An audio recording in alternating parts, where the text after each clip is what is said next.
Okay, we're on. Good afternoon. Okay, folks, we're starting up here. Good afternoon. It's January 15th, Tuesday work session. And we're going to launch right into it here. Welcome, everybody. We've got first up is discussion of an ordinance adopting the 2019 Noxious Weed Management Plan and repealing and reenacting Title VI, Section 6.23 of Noxious Weeds section of the Pitkin County Code. And Liz Morrow is with us. Hello, I'm Liz Morrow from the Land Management Department. Okay. Would you like to sit up here because you can answer questions too? Great. So I am Liz Morrow of the Land Management Department. Next to me is Karen Teague, who's one of our partners of the Weed Advisory Board. She's with Independence Pass Foundation. Thank you for coming. Hi. So this is a routine ordinance, the purpose of which is to comply with the Colorado State Noxious Weed Act of 2003 and to protect our local ecology. This is a fairly simple update we've done this time. Microphone, you turn on the red light. Turn Karen's on while you're at it. Thank you. Or just Kind of have move to it shield them close. to see if they're You on. kind of have to cover them. Yours is Oh, it has a light. Okay, you're good. Yeah. You're good to go. Okay. Okay. So the purpose of this ordinance is to comply with the State Noxious Weed Act of 2003 and to protect our local ecology. This is a fairly routine update we did this time just to keep it simple because there was a very thorough rewrite of the plan in 2010 by Crystal Yates White, who was the previous person in this job in 2010. So this update includes only 2 new species, Horiolisum and orange hawkweed. Some updates to contact information and just sort of regular information throughout the plan. And then over the past 8 years, there have been significant changes in biological controls for about 10 species, which we can get into more if you guys would like to. I do have a copy of the plan here. I'm just not sure how to open this computer, but I'm opening it right now. Let's see. We've got copies on our packets. Okay. I was just thinking in case you wanted it on the screen. Yeah, if you can put a picture, that'd be great. Okay. And Greg, I did get your email. I can bring the redlined copy to the first reading. I don't Excellent. have it with me today.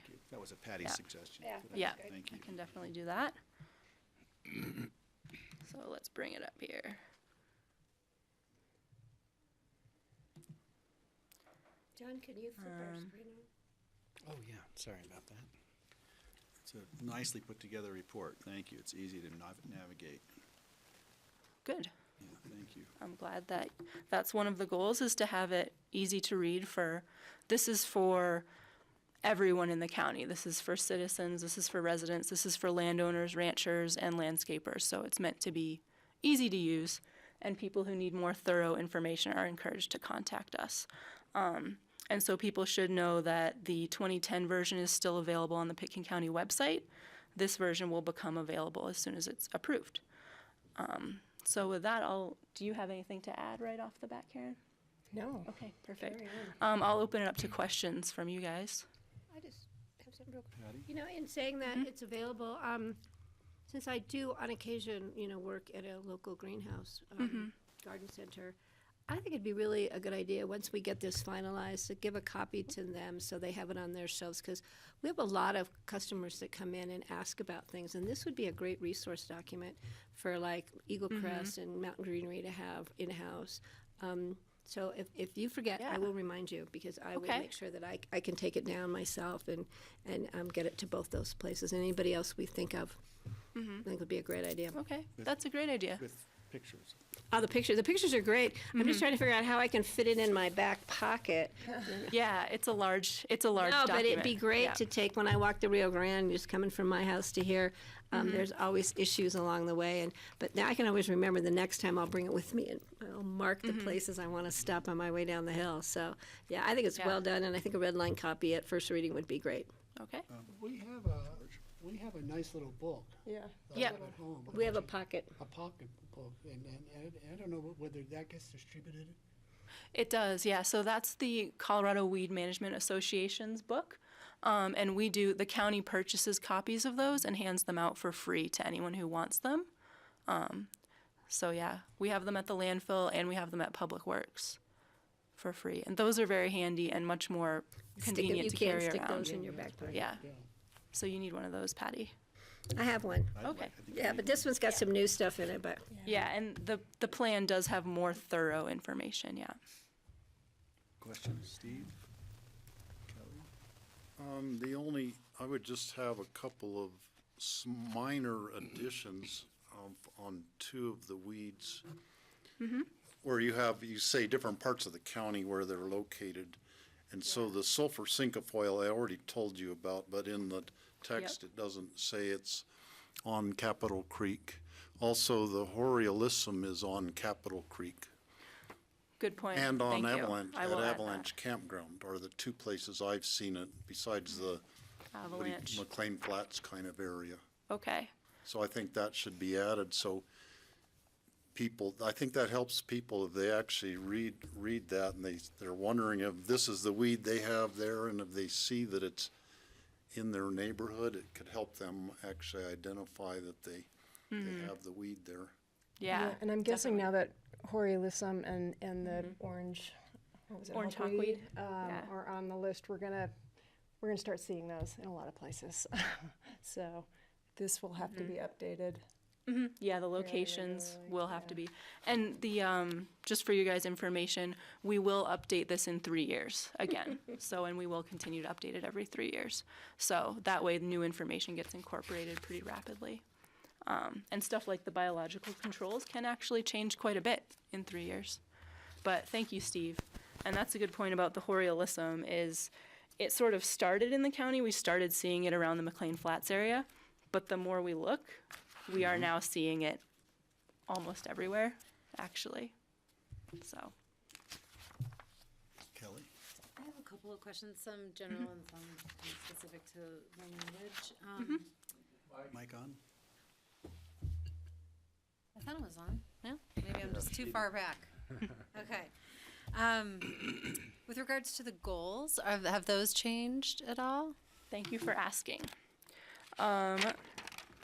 So the goals that were in the 2010 version I thought were very good goals, so we're going to continue those. I added 2 goals. The first goal I added is to comply with state regulations. I feel like that's pretty self-explanatory, but it just wasn't stated in there, so I felt that it should be stated. I also added the goal to begin using the EdMaps program. You've heard of this, Steve? It's a EdMaps program. It's a digital collection of records of weed sightings throughout the entire country, and it's actually becoming more and more popular with land management county programs. A lot of people are using it. So I think it's time for us to get on board with that, and it's fairly simple to do. So that's one of our added goals. If you guys want to look it up, it's just eddmaps.com. I've seen that written, but Yeah, I didn't know really much about it. yeah. Is this an overlay that would go with the GIS system, or could be part of the biodiversity study? I'm thinking all this stuff should fit together in a database. Yeah, it definitely can be. Definitely as far as a biodiversity study, this EdMaps is definitely something that should be looked at. But it should be noted that since Pitkin County has not been using it up to this point, the data in there is not complete. You know, there are a lot of weeds that exist in the county that if you just looked at EdMaps, you wouldn't know were here because they haven't been logged over time, but we're starting to get them in there. I was just going to suggest, if you haven't already, just to reach out to Tom Cardamone and the biodiversity study, the Watershed Biodiversity Project. Is that what it's called? Just to know that this database is there, and you know, it's probably on the radar of the Colorado Natural Heritage Program already, but to know that we're going to start using this, something else for them to add to their pool of information. I will do that, thanks. And the Sorry, Forest Kelly- Service and Kelly's not BLM listening. do use it already. They do also? Yeah. Okay. Yeah. Back to you, Kelly. Sorry Sure, about no, that. that's quite all right. And then just another question about some of the specific language for field bindweed. Yes. You refer, it says that the gall mite is available from the Department of Ag until it will be distribution will be turned over to counties. And I don't know if is that happening here, or does it help to update the language to say to contact you to figure that out? Yeah, it is. That's not happening yet, but that might be a future that might be a future change. So after 2012, counties are allowed to engage in that. We are allowed to, if we had a population of bindweed mites that we wanted to collect and distribute, we of course can do that.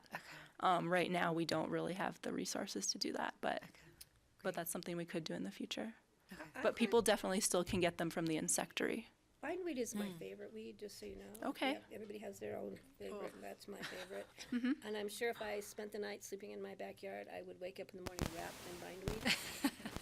So the harder I pull it, it's been my challenge. It's my mental health break when you get home from a rough day, you go out and pull bindweed. But I thought there were some, I don't know if they were private parties, who were going over to, is it Montrose, Delta, and where they can get the bindweed mite and bringing it back. The issue here was the winters, and would it carry over, would they propagate over the winter? So I thought there was some experimental programs here. I was very excited to hear about the mite. So Steve might, There were releases made in Picken County of the bindweed mite on our place in the monastery and I think other parts of the county. And when we did that, you could tell there was having an effect on it that summer. But then the next year, we'd go back and we couldn't find any evidence that they survived the winter. yeah, so. And that's really why we were trying it, to see if they would overwinter, and they apparently weren't. So it's something we could still keep trying, but Yeah, it's definitely something we can still keep doing, those annual releases, which will have some effect.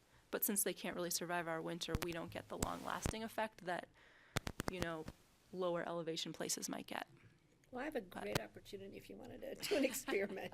Yeah, we can talk, for sure, definitely. We don't want to deprive you of your. Yeah, my mental health break in the backyard. Yeah. I'm nervous about those. Ever since they introduced them the first time in Capitol Creek, I've been scratching and itching. I would just follow up to suggest maybe just say when distribution may be turned over to counties or Okay. check with your county or something like Change that. that language to make it clear that it's Yeah. not imminent or. Yeah, I just was like, is this old? I don't know what to make of this piece here. Okay. And then another, I hate to be an editor, but just a little editing point on page 43 under Horry Asylum. You could add the location header to be consistent with how all the others are laid out. And then finally, I just had a question if you could talk about with the early detection and rapid response. I'm curious, how much do you hear from the community who are reporting? Quite a bit, Okay. actually. Yeah, I think I had, just this summer was my first summer in the job. I had over 50 phone calls from the public. Okay. Yeah, either reporting a neighbor or requesting help for their own land. Mm-hmm. Yeah. I'll play a joke and report Patty. Her bindweed. I'm in the city though, so I'm out of your jurisdictional reporting area. Okay, thank you so much. Get me That's all I those have. mites over here and I'll be okay. Steve? just some general comments, parts I really like about the way this is laid out. One, the photographs are really great. good. And having the look of plants that look similar, I think is very useful, because people, you see something with a yellow flower, for instance, that looks like something else. And if you don't have good pictures of, or actually know the plant, so this really helps doing that. Also, the 4 ones to watch for, I think, is good, because they're nearby in neighboring counties, or used to be they were in neighboring states. Right. Now they're creeping a little bit closer, and it's something that if they're in a neighboring county, very likely they will show up here sooner or later. Yeah. And then also, I've always liked the part with the native thistles, having that included, because that's an educational piece for people. Some people will go hiking up in the high country and they think any thistle's a bad thistle, and they'll start pulling native thistles. And Yeah. that, hopefully this will help educate people on to know their thistles a little bit better.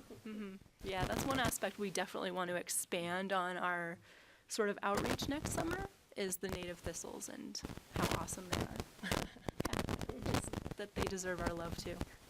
Also, I always, when I would be going anywhere on our land or anywhere, if I see a plant that looks out of place, if I don't know what the plant is, I I try to figure out what it is, either, go and start looking in the weed identification books, or take a sample in to somebody who would know.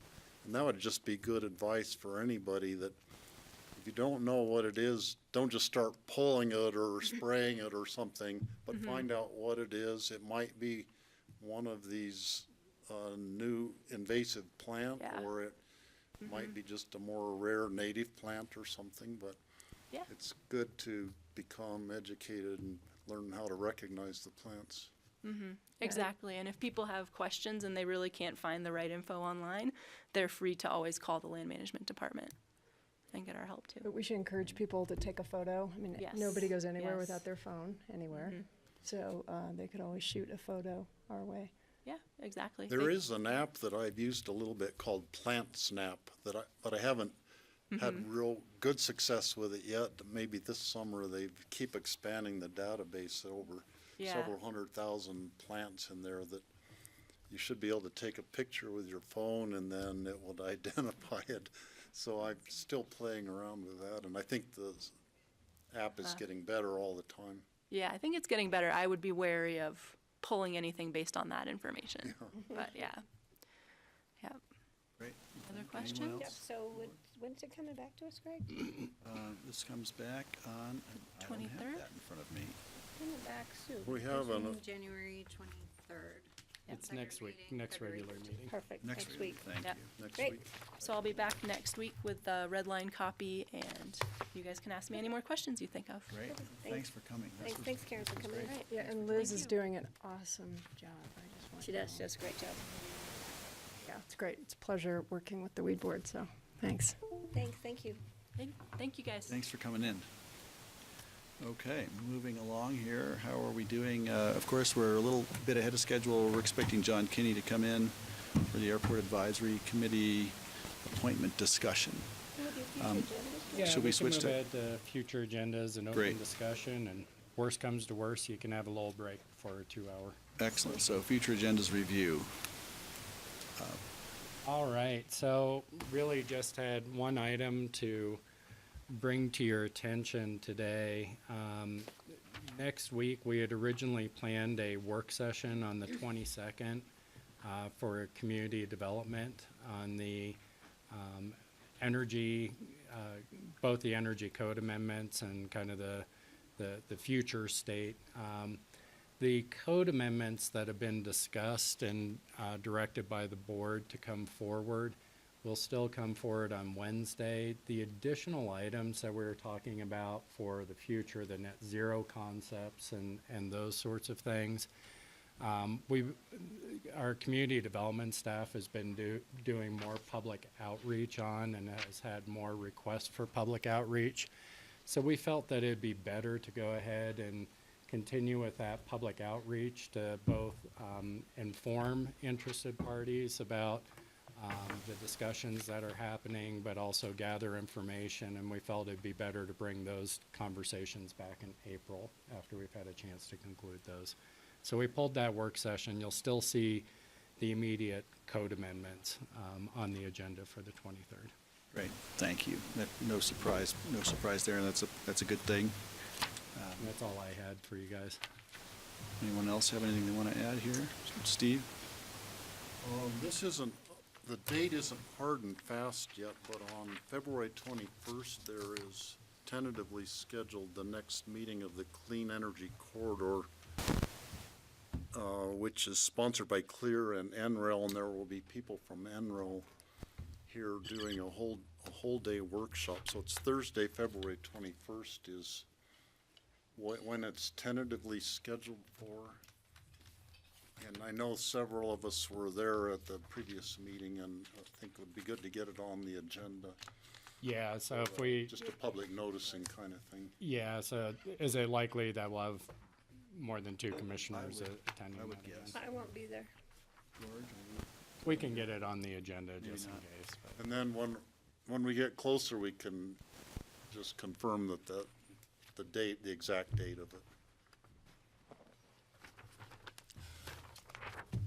Great. Thank you for for all being here. Are we done with that? We haven't gotten to it yet. You're not late. You're early. We're just trying to take care of some business beforehand. Greg, can I real quick, since I have Sure. Mr. King? Patty? real quick? Yeah. John, I received just real quick before we start any other discussion, I received a video of a flying object in Elgibel at Willits from yesterday afternoon. Did you hear anything? Can I send it? They sent me the video saying, can you identify this for me? I'm like, no. You got a UFO Saucer video? shape? It looked like a comet. Yeah, so since I'm not the airspace expert, I think it was just yesterday. I'll check. Yeah, if you'd like to Yeah. forward that to me. I just didn't want to just send him this weird thing and him going, what is she sending me now? You kind of have to watch through it. I want to see it. I know, it's pretty cool. Could I ask John a quick question about, an airport question before we get started?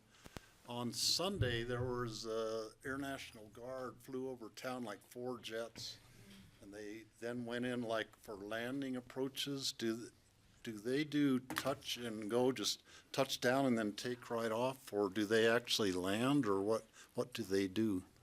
They could do any of the above, so they could use it as a training opportunity, so the touch and go, where they touch on the runway and don't completely stop and keep rolling and then take off again as the touch and go, as you know, or they could do full stop and go back to the FBO, the fixed base operator, and where they get fuel and other support services, but they're probably here on about every other week basis in some form of another, whether it be flybys, flyovers, pass-throughs, touch and goes, or just training missions and stay overnight. So, Well, we were doing cross-country ski lessons at the Aspen Golf Course, and everybody just had to stop because you couldn't hear a thing. There were the 4 jets doing a loop around town and going down to the airport.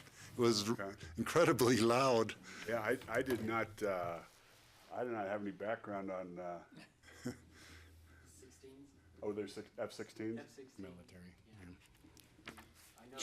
Jonathan, the general manager of Atlantic Aviation, just happens to be in the studio audience, so I don't know if Jonathan has any update on that, but.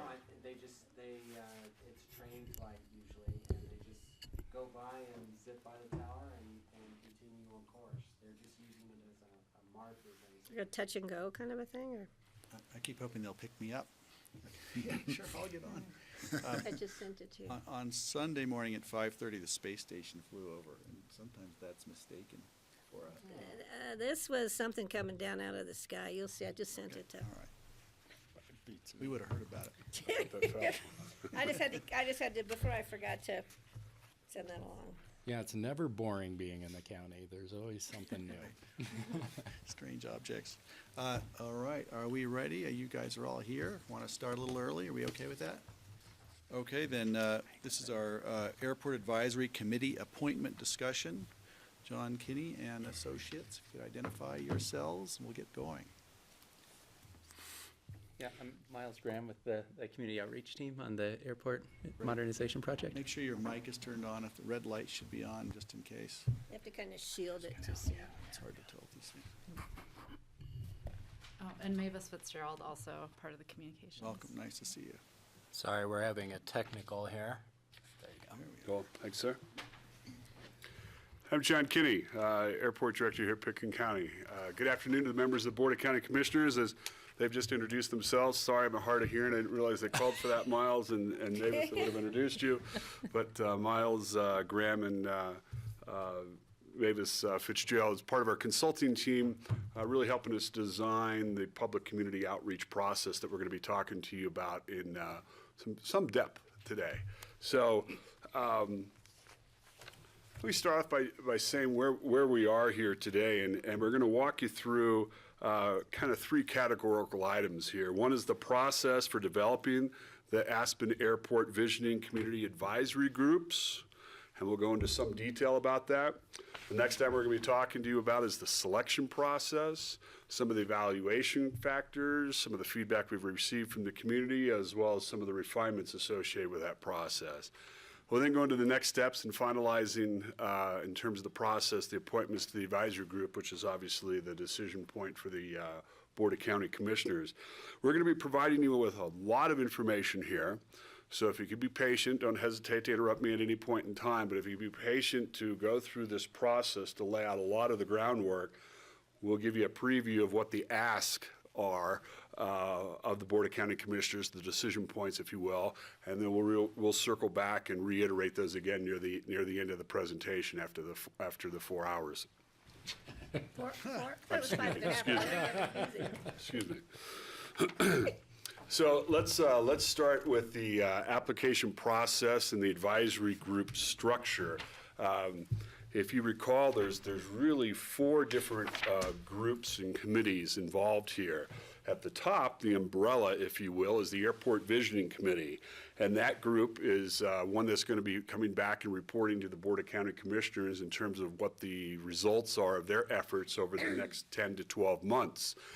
There'll be working groups. They'll also be making recommendations to the board, but they'll also, which you will be deciding upon in terms of the final membership, but they'll also be meeting after each one of the meetings that we have with the subgroups.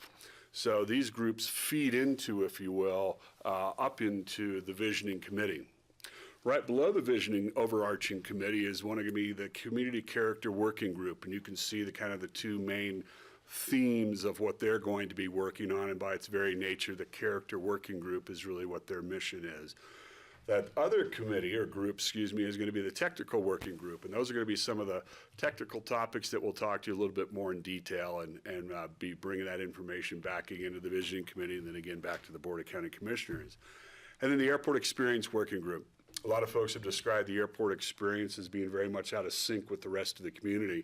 You come here and have a wonderful experience with the snow and the amenities and the hotels and the homes, and you go back to the airport and it's as if you turn the clock back to 1960. So that's one of the issues that they're going to be grappling with. But that's the structure, the 3 groups that feed up through the Airport Visioning Committee. So we went through an application process. We got direction from the Board of County Commissioners back in October to go through this process. We did so through December, and we gleaned about 116 different folks wishing to get involved with this process. So as you can see, of the 116, there was 58 applicants for the Visioning Committee, 17 for the Airport Experience Group, 16 for the Community Character Working Group, and 25 for the Technical Working Group. So a tremendous amount of interest, and we're going to hopefully bring some clarity as to a couple different ideas of how to move this forward with this size of participation in the community. So let me talk about for just a second here in terms of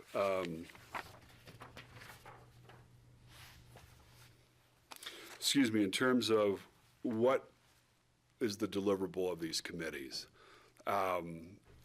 You have federal obligations based on this airport, as you do at every airport. You receive federal grants, and based on those federal grants, you then sign up for 20 years, and they're in perpetuity. So you just received a grant, so the clock was just reset for the next 20 years, probably 19 years and 11 months. And you were going to operate the airport in certain ways. Those have an impact in terms of how do we operate the airport, how do we develop the airport. There's also some interesting items of what the deliverables and the items that the committees are going to be studying. That is, what does the future of air service look like? What's the technology doing out there with engines, with wings, with airframes, with regional jets?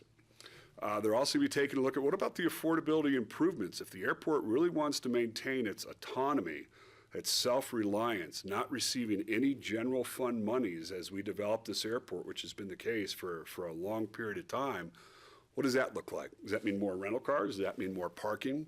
There's a variety of issues here. So to me, this is a terribly exciting time. The environmental assessment was like watching paint dry. And if you look at a master plan, it's equally rigid in terms of an environmental assessment because it's a federal document. It checks a box. You do your forecast, your inventory, your demand so that you don't make stuff up to then sell the FAA to give you more grants than the demand really warrants. So there is a process you go through. It brings that value. But you do not have a conversation with the community that dives into these issues. Also with the environmental assessment and kind of overarching component, people look at it and go, well, you had two separate purpose and needs. You cleared a terminal building and you cleared a runway. Why aren't we just focusing on that? You can't really build either without having a cascade ripple effect to every single corner of that airport, because we are so constrained in terms of land. So we must choose very wisely, because there is no rewind in terms of what developments do we want to do, what emphasis do we want to put on the airport. So if you look at some of the issues that are really facing this airport that the environmental assessment didn't even touch, what about the aircraft flow rate? Any airport in the country has a 64 operations an hour, nearly 1 a minute, because we go head to head for a variety of reasons, including environmental compatibility. Our capacity goes to 32 an hour. That's if it's beautiful blue skies and calm wind. It's normally around 2 to 4 to 6 operations an hour. So how do you balance the facilities of what you're emphasizing? Or you want to put more emphasis on corporate aviation? Do you want to put more emphasis on scheduled service? Do you want to have a 50-50 split? Right now, it's a 5-to-1 ratio. So corporate jets, many times, just a sheer numbers game, will outnumber scheduled service, and people can't get the flights. They can't make their connections on a global scale of what our clientele is. None of these issues were studied in the environmental assessment or a master plan. Or the financial autonomy that we talked about. What are we going to do with rental cars? What are we going to do with leases? That is huge money for the airport. These are just some of the issues that we're going to be challenging, bless you, John, to the committees to take a look at and do a deep dive. What are some of the federal preemptive issues? You can't be discriminatory, but it allows you to be not unjustly discriminatory. So what does that exactly mean?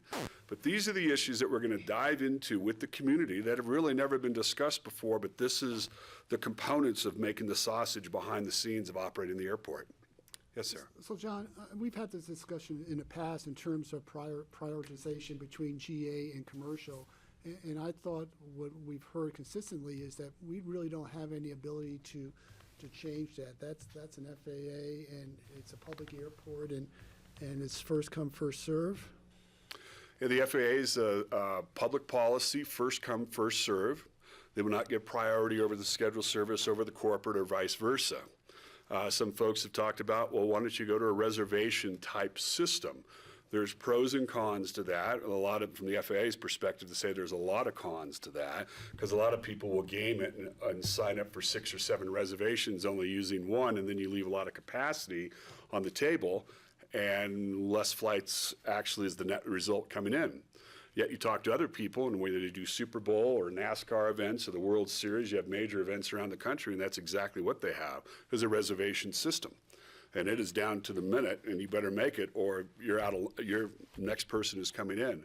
So that is something that the community, and it happens every time this year, as you know, they're very interested in revisiting them from what we're hearing. We've had the airlines approach us in the last few days, say we would really like to go back and revisit and see if there's some unique solution specific to Aspen, since it is such a unique airport with the head-to-head operations. And the navigation aids that we have, the decision point is so high in the sky for the pilots, we have a huge diversion, cancellation, and delay factor at that airport. So is that enough to sway the FAA if we go and study this issue and really talk to them about it? We've approached them, and they've thrown back to us, you got an EA, you got a FONSI, build the project. That's what they keep saying to us, and we say, we want to talk about more. It cascades to every corner of the airport, and if we're so constrained, like most airports are not to this extent, we need to get it right and put all the pieces off the puzzle, reshuffle them, put them back on the table, and then have some of these discussions. So I think it's definitely worth revisiting for all those very kind of unique reasons. And there's really 2 elements. There's the airspace element, which air traffic control, controls, and that's a conversation with the FAA. But there's also how to John's second point, how the on-the-ground amenities get developed. We're in a constrained site with limited land resources. How are we allocating those among these different uses too would feed into that conversation for planning. Didn't we once try some kind of a reservation system over holidays maybe just exclusively over holidays? It seems like we have, We- deja we- vuing this. We had a slot system. I think that was before John's time, Yeah. actually. So it's what was called the slot system, which was similar to a reservation system. I think as a practical matter, one of the reasons that the FAA did not like that system was that what was happening is multiple slots were getting reserved because just the as we GA feared with the clientele did not always know exactly when a departure or arrival. And so with multiple slots being reserved, it actually led to reduced instead of increased capacity, We which did is hear that, what. and we tried to do something with registering tail number. We tried to find a way to deal with that, and with fractional jets, it was kind of impossible. It didn't work real well, but that doesn't mean, to John's point, there are We shouldn't other look at it again. systems that are used out there around large special events, Super Bowl or what have you, that seem to have addressed that capacity issue. That would be another opportunity to have a conversation.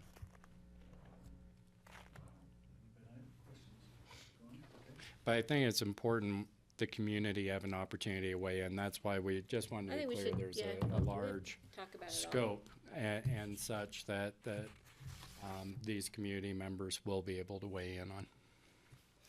And Jen, that's a great reminder to me to make this comment that we've talked about in the past. It really is a domino effect. You can't really touch any of these issues that we've talked about without it touching all the issues. And we've used the waterbed analogy. If you push here, it's going to come up somewhere. So if you increase one activity versus decrease another versus put more aircraft in, you have to have more pavement. If you have more pavement, what are you going to do without? And then there's a variety of airfield geometry that we're going to continue to meet with the FAA on, that you take that same theme of the separation between the runway and taxiway of they want to see 400 feet, today it's 320 feet, but if you expand it to 400 feet horizontal separation, that has a cascading effect all the way to Highway 82. On your access roads, to your parking lots, to your circulation element, and then what does that do to transit? So there's some really pretty exciting discussions that are going to be taking place in this visioning process that the federal process has never allowed the opportunity to have Are with they the community. surprised it's coming from Aspen? I heard it was fake news, but I wasn't sure. Hey, John, I have a question. In terms of the schedule, here's a, sec. oh, I'm sorry, Just a Greg. quick question on the coming from Los Angeles. I was just thinking about a friend of mine once was trying to fly a small aircraft into LAX or some humongous airport that you're familiar with. And clearly, he didn't seem to feel as if he had any sort of priority. It was really like, you've got to make sure you're not in the way of the ones coming in from Honolulu and elsewhere. And I'm just wondering, are the rules different on an airport like that than they would be in our situation, where it seems as if the commercial activity is so big and so strong, it's taking priority, obviously. Are they treated differently there? The public answer that a lot of agencies would say is no, they're not, which is probably pretty accurate, but it's discouraged with not really being discussed in a sense. You might be number 23 on a 100-mile final in your little aircraft. That's not very appealing to be in that situation. So the answer is no. The answer is it is the same, but there's just a lot of the smaller aircraft just stay away from the larger aircraft. But it raises a very interesting point in that LAX and some of the larger airports discriminate against, in a sense. For illustrative purposes, I'll use that, probably overly use that descriptor, but they're very much focusing on international service. That's where the money is. It's where the economic machine is, tied to the Pacific Rim. So last few years, they've spent over $7 billion in facilities that are specifically geared towards the A380, which is the double-decker 550 passenger per aircraft. So they've built dozens of gates specific to attract those aircraft in there. Now, could they have spent the same money and tripled the number of gates for domestic flights? Absolutely. But their emphasis is towards the international flights. So there is that, gets back to that unjustly discriminatory practice description, and what exactly does that mean on a specific project to a specific airport? Right, thanks for, Because Greg, I was flying into Orange County one time in a small plane with a friend from here, and we were pretty much told to hover. And he was like, stay where you are. And we were like, what, this isn't a helicopter. We can't just hover here. And it was like, so, you know, we need to spin around in a circle to try and get in line, stay in that line, just going to Orange County. So you're right. They do. Those little guys kind of get mixed in the big mix, and it's kind of scary sometimes. anyone else before he moves on? We good? In terms of the schedule, kind of a draft, very fluid still at this point, but you can see up at the top, it's the 12-month picture from January through December of 2019, broken into about 4 different sections in terms of what we're going to be doing. At first, we're going to be doing a lot of listening to the community and framing some of the issues. We're then going to go into Airports 3.0 and talk to them about what exactly is all these issues mean and what latitude do you have? And I'm sure there'll be a lot of questions very similar to the one that Greg asked. So what about this airport? What about this airport? How do they handle it? How do they do it? And then really go into some of the discussions about, well, what are you looking for? What do you want to see? What do you not want to see? How much do you want to see of one particular? So a lot of dialogue in the next section. And then bringing back some preferred visions, or just visions. Really, that should be plural. I apologize, that's a typo on this. That's an old slide. It should have said visions in terms of plural. We're not looking for them to bring just one solution, because I'm not sure there's one solution that will fit all those boxes. And then the subsection below that, you can see specifically what we'll be working on in terms of the community working groups, the public engagement, the BOCC updates, and then the 4 to 6 categories below that of financial planning. What's the affordability? How much can we afford to build? And if we need to pay that back, then what are we going to do to leases and concessions? So a variety of development scenarios that they're also going to be going through.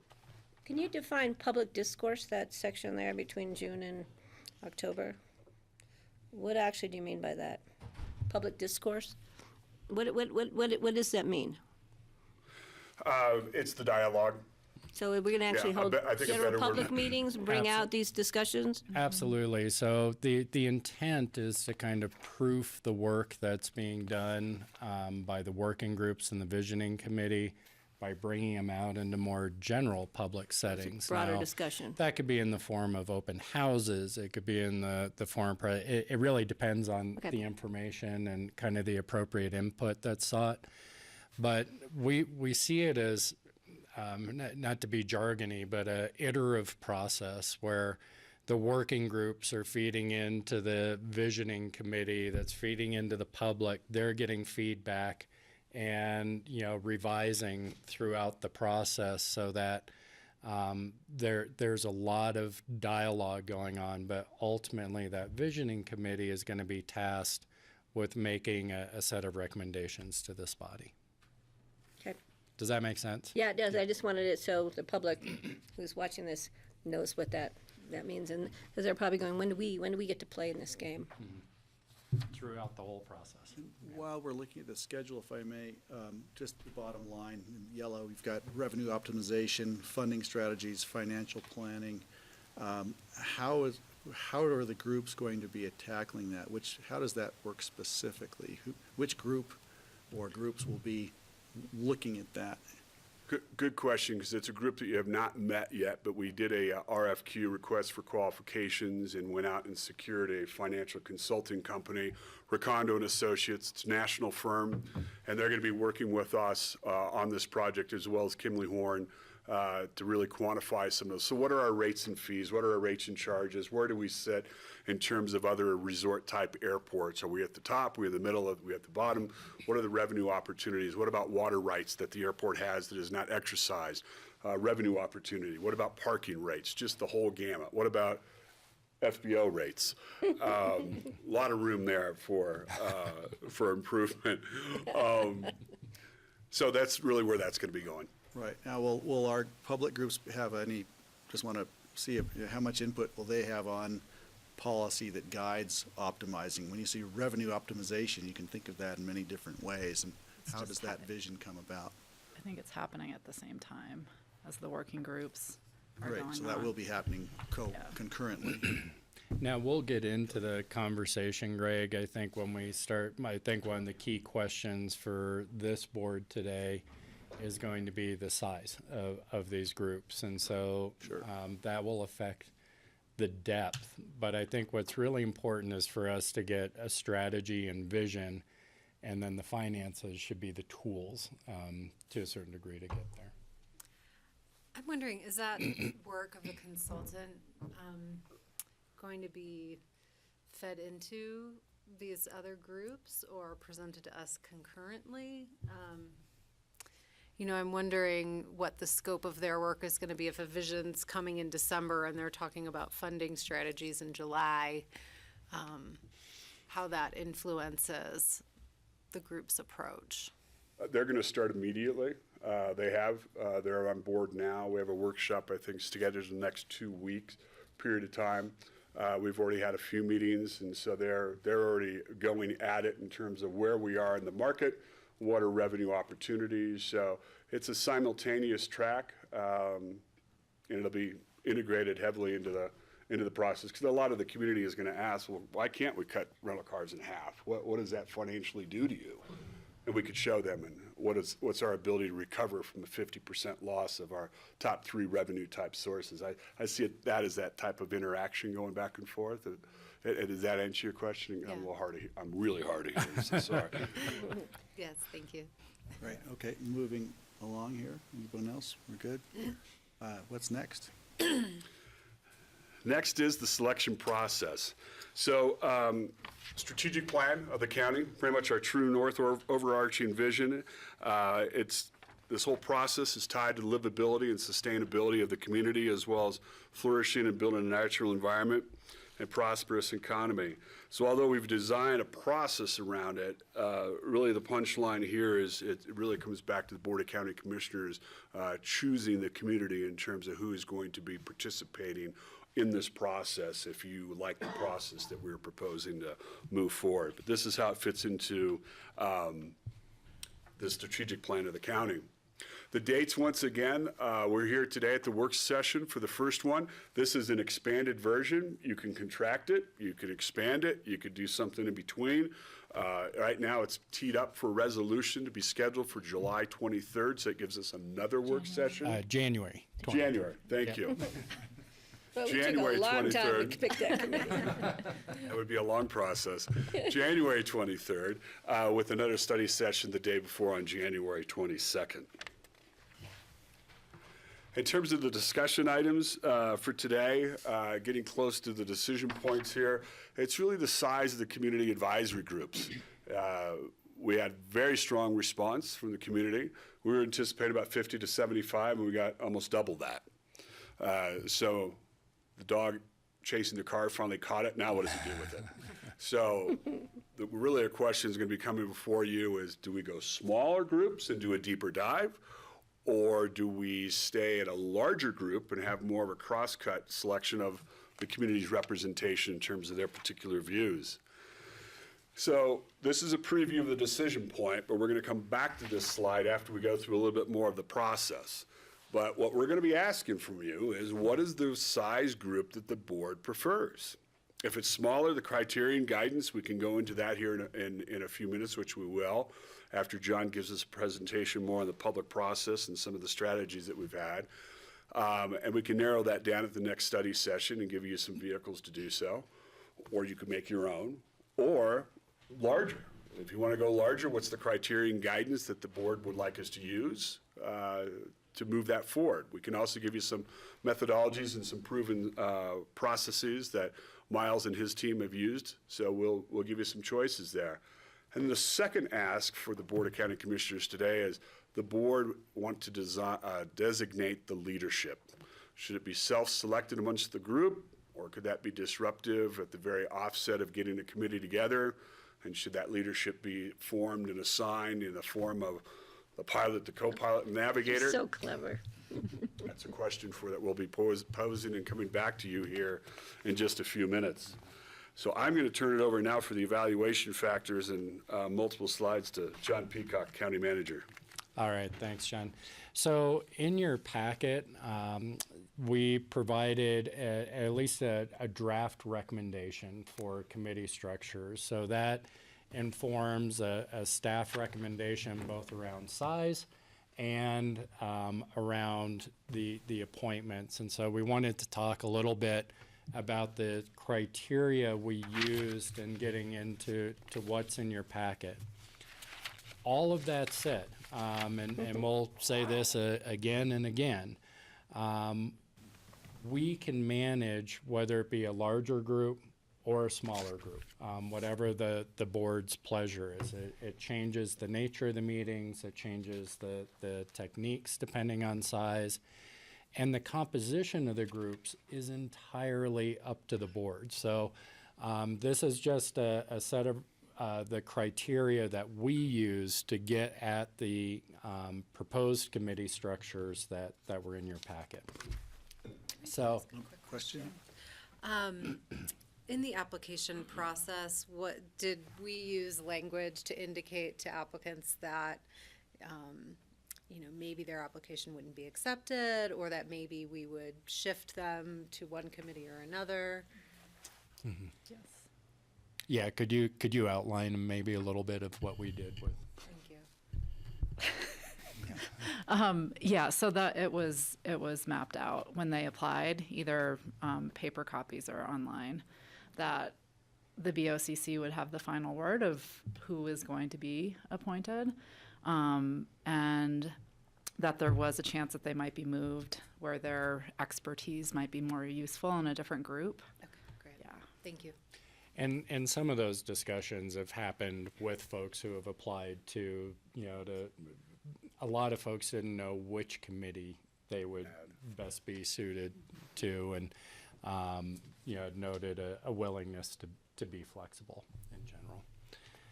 So, in terms of the evaluation factors that staff use, there were really three. We looked at location, because depending on where applicants live, they may have different types of impacts that we need to be thinking about on the committees. Experience and occupation, what the applicants do or what they have expertise in is important to be balanced. It shouldn't all be airport focused, frankly. It needs to be a broad cross-section that's representative of our community and also representative of the different skill sets that we think would lead to good advice coming back to this body. And then looking at other organizational affiliations, making sure they're balanced and reflective of the community. And so what we're going to show you is, around location, there's a lot of ways to do this analysis. We'll do a little bit of word cloud analysis, which basically changes the size of a word based on the number of people representing on location and experience occupation. And then we'll talk a little bit about stakeholder, which is really that organizational affiliation. So in terms of community groups, the Airport Visioning Committee is, you can see, pretty well represented and equally pretty balanced representation from Snowmass, so that'd be Old Snowmass, Snowmass Village, Basalt, Aspen, Woody Creek, and Carbondale.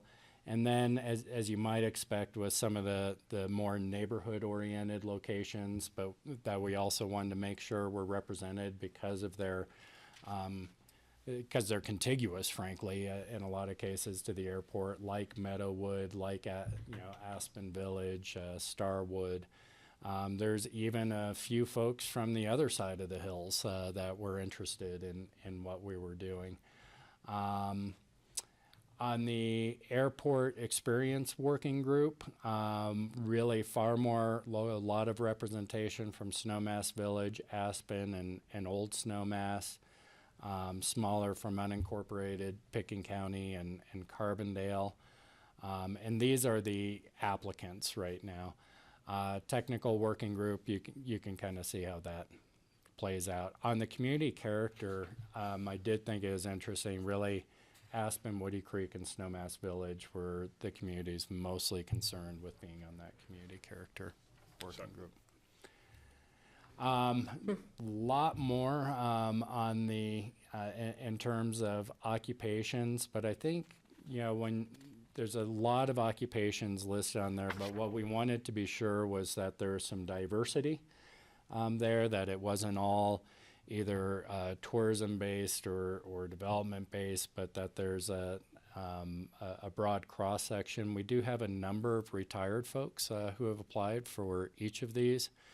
I think that's good, both in terms of time and, you know, ability to spend time on it, but we also find that a lot of our retired community is traveling a lot, and so has a lot of that customer experience with the airport. The stakeholder analysis is probably the one that we looked at as the probably most important in terms of making sure different groups were represented, and really how this was developed is we have a project team really made up of county staff that went through an exercise to identify who are our key stakeholders, who are the folks that are stakeholders because they're going to be impacted positively or negatively by the airport development. Who are those stakeholders that we know are supporters? Who are those stakeholders that we know are opposers? You know, who are those folks that we know are authorities? And basically, we wanted to make sure that, at least in our recommendation to the board, that we had all of these boxes filled, with exception of the folks who are going to have a voice anyway, either because they're an authority, so for example, the FAA, or they're a direct beneficiary, like the rental car companies. So in the visioning committee, this chart works as if they're highlighted, in this case in the maroon. Is that maroon color? We'll call it maroon. That means that there's representatives from those different stakeholder groups. If they're not highlighted, there's probably not representatives right now in the recommended. Can people fall into more than one square? Yeah, yeah, absolutely, absolutely. And I thought we did have somebody from the Aspen Chamber. I didn't catch that Do, earlier. but not in the vision. But not in the vision, okay. There's a couple, and they are Might in be the different categories. experience. So at any rate, you can kind of see we've got neighbors, business owners, folks from unincorporated. We've got SKICO, Aspen Events, commuters, adjacent HOAs, and the Airport Business Center, I think, were really important in terms of concern about impacts and that sort of thing. Caucus representation here is very important. Particularly, I think the Woody Creek Caucus as well as the Castle Creek Caucus, which are probably the two adjacent caucuses with the greatest impact, and they are represented. I think the Aspen High School freshman stands out. I think that's pretty cool. Yeah, yeah, that's pretty fun, isn't it? In terms of the community character working group, again, pretty similar representation. We have the chamber here.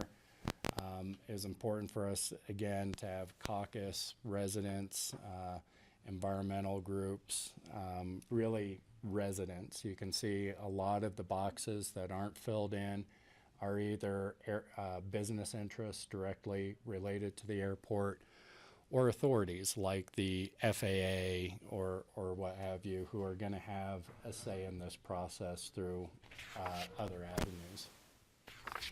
My good. Technical working group, pretty similar. You know, we keep rolling through. This is going to be really the group that's looking more at the technical requirements that will inform what we either have to do or have to accommodate. Go ahead, and Jen, to the last one. So when you come, oh, I'm sorry, airport experience. Go ahead to the last one. And so overall, between the various working groups and the visioning committee, the folks that we feel probably are not represented on the committees as we recommended them to you are the FAA. That's clearly an authority that's going to have other opportunities to weigh in on the process. State agencies, particularly CDOT, which has an aeronautics division, again, we feel has other opportunities to weigh in.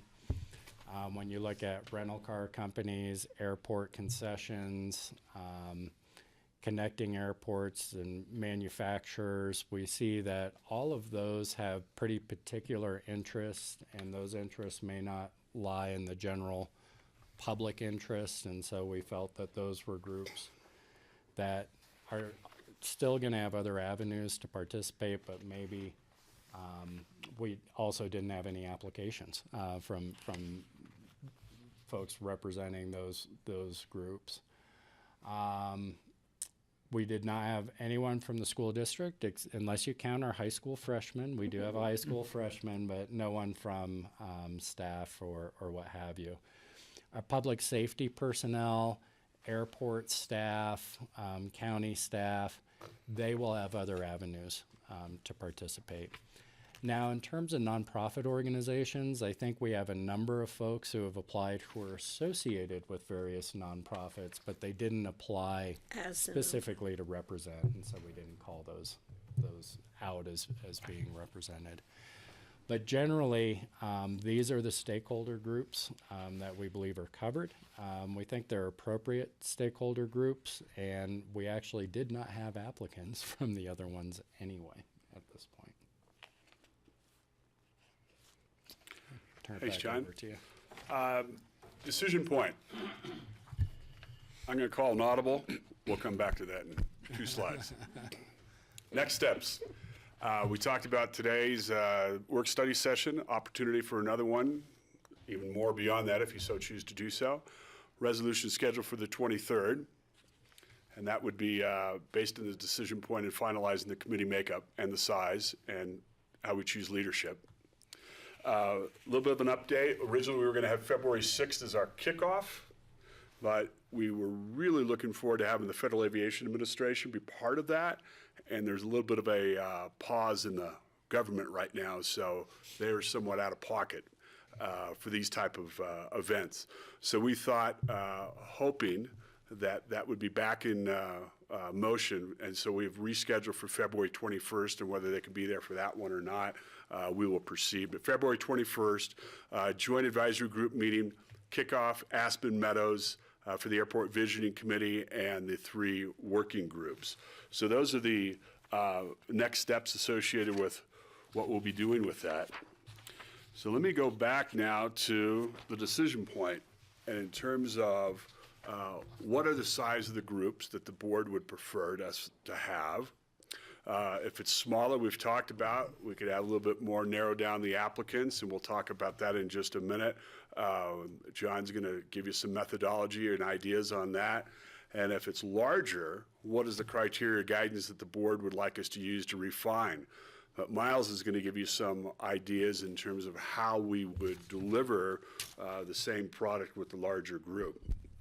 And so once we go through that discussion, we'll come back for the second ask of you, and that is choosing leadership for the respective committees if you have a particular preference or if you want to give that some thought and revisit that next time. So, John, can I turn it over to you then for the smaller group? Yeah, so just this was laid out in general in your packet. The challenge and benefits, pros and cons, if you will, of the smaller group.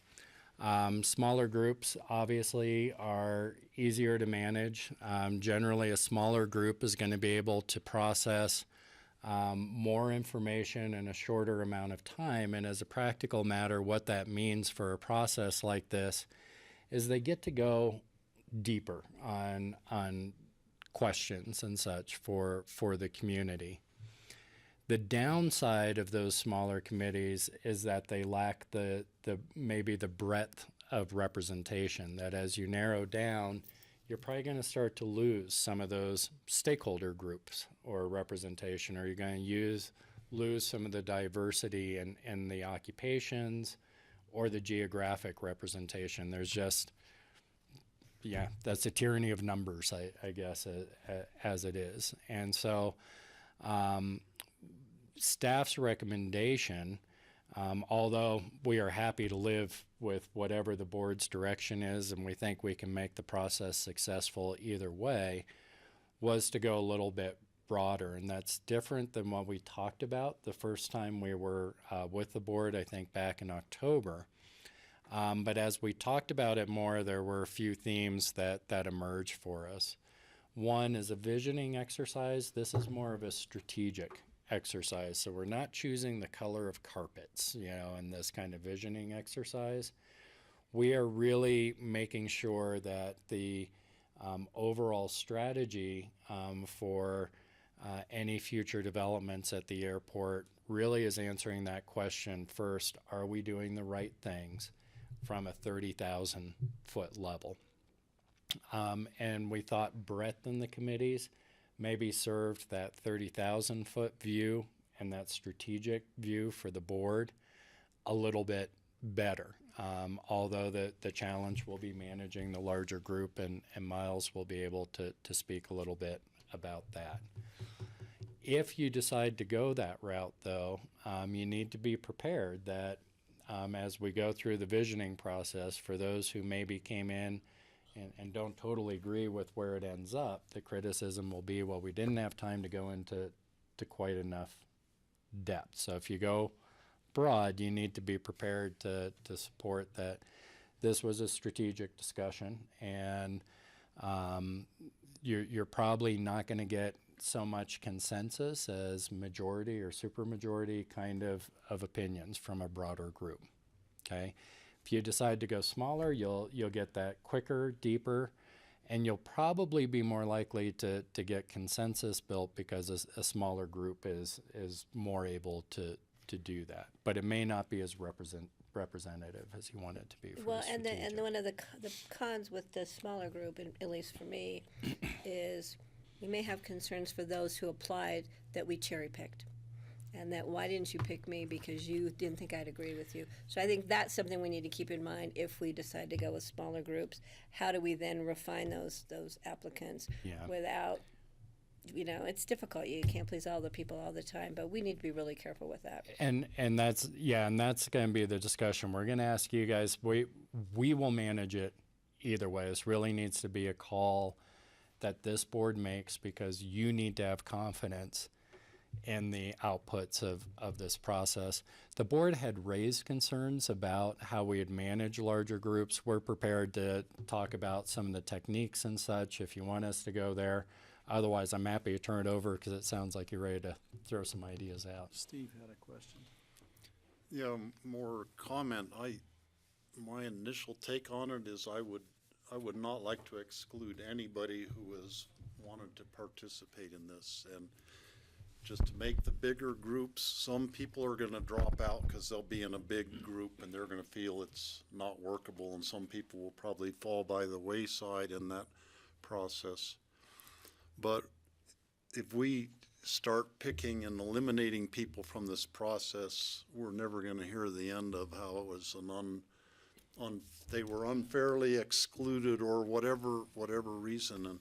And I would like to have all of these citizens have the opportunity to have a say in the future of the airport. This is their chance, and I would not want to exclude them. But then we get into how do you run a bigger group meeting and have everybody feel like their input is meaningful and is heard, that they get 30 seconds of time in a meeting to present their viewpoint that they've thought about for the last 5 years is going to be very frustrating for them. So I think using some techniques that people can either submit their thoughts in writing or break the bigger group into subcommittees to look at specific topics might be a way to have people have more input or more more time at the mic presenting their view.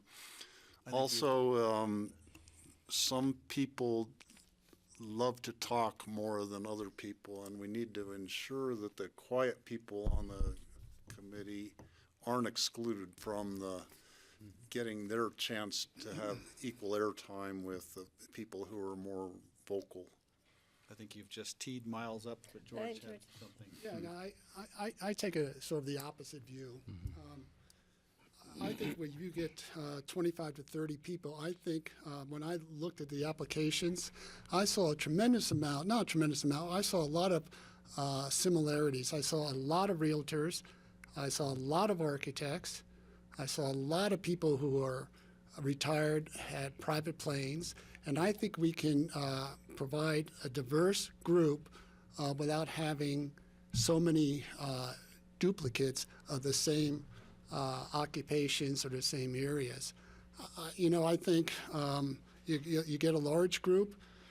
There will be people that won't be participating just because they're quieter, or they'll be overshadowed by some of the louder people. Smaller groups, you allow that. It's a lot easier. I think that everyone's going to have the opportunity to participate. We're going to have public discourse, as we just saw. So just because you're not on the committee does not mean that you can't provide your input and participate. We've seen that in many different plans that we've done over the years. I just think that if we wanted to do this in a timely manner, to be more efficient, to be able to dive a little deeper and to really get to some of those core issues, I think a group of 58 for as the vision committee is I'm sure you can do it, but I'm not sure it's going to be as effective. And George, our recommendation was to pare that down to 38. Well, I see that. So we're going to have to pare this Still down large, anyway. Yeah. But again, when I look at the breakout of the applicants, there were so many from similar professions, similar areas. I think we could still have a broad diversification to meet our needs. I don't want to pinpoint one person out, but I think it's going to be really bad optics for the community if you bring someone in from Vail Valley. I just don't see that. The last thing we want is to hear from someone from Vail how great their airport is, and I can provide you with some good information. So I think there's opportunities to scale this down. The other suggestions I would have is that I would suggest that we don't have people from the same company on the same committee, and so or as the same organization. I noticed that there were one or two companies that you had 2 or 3 people on the same committee. That leads to a bias as well. I think it's great to have duplication from the companies or the caucuses, but they should be spread out on different committees so there's not a bias there. So those are some of my initial thoughts. Kelly? I'm not sure where I land on this yet, but I just want to sort of follow up a little bit on what George was talking about. Is it on? Here, I'm going to try and Okay. turn yours I'm off. sorry, I'm just sitting far away. It's going to get further sooner. My belly's going to push me away. I think some of the pitfalls that John raised can be pitfalls with small or large groups, as far as, dominating voices. And, we will always have the problem of how do you create a space for people who are quiet that I think good facilitators can overcome. I have some concerns about how we make space for the minority opinions. And I don't know what those minority opinions are on any of these working groups yet, because we don't know where they're going to land on some of the topics that come out. But, that's something that, for me, when we talk about the process aspects, that I find to be really important, is to not let those minority opinions get drowned out, or just to not even come out because of just the structural condition of the membership of the committee around them. Good point. Are we ready to Yeah. hear from?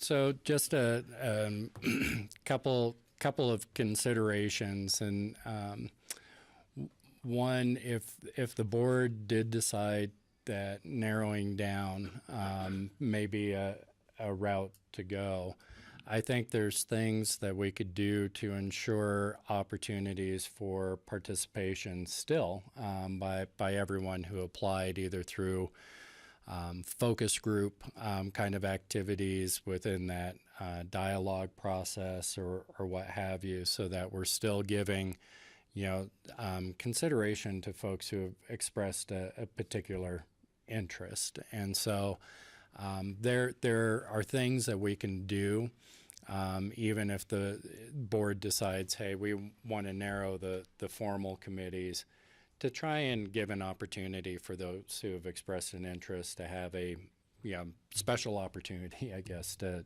participate. So that's an option for the board to consider.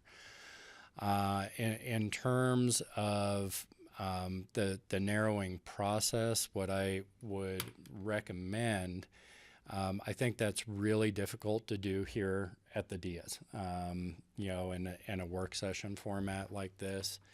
If the board were to give us direction to look at narrowing down, I think what we would look to do is establish what we want that size to be, have each board member fill out what you think that balanced committee structure would look like for the visioning committee and then the working group. So I'm making this up now, but if the board were to say, okay, we're going to have a visioning committee of 20 members, we would give you the 20 members and then your first 3 alternates. And what we would do then is have you individually do that and then come back with a recommendation based on where there's the most overlap by the board. So if all 5 of you, had the same name on that committee, that would be a tier 1. If 4 of you did, that'd be tier 2. And you can figure out then where to draw the line and then edit that on the 15th. It kind of gives you some room to see where each other is and to see where the overlap is.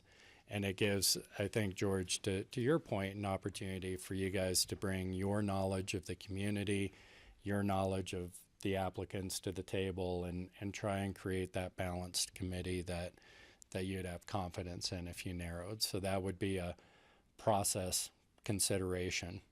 Similar kind of opportunity, if you wanted to rebalance any of these committees that you feel like maybe our recommendation, I think to your point, George, maybe we went heavy in some areas and you want to move folks around to collect those and bring those common elements back to you.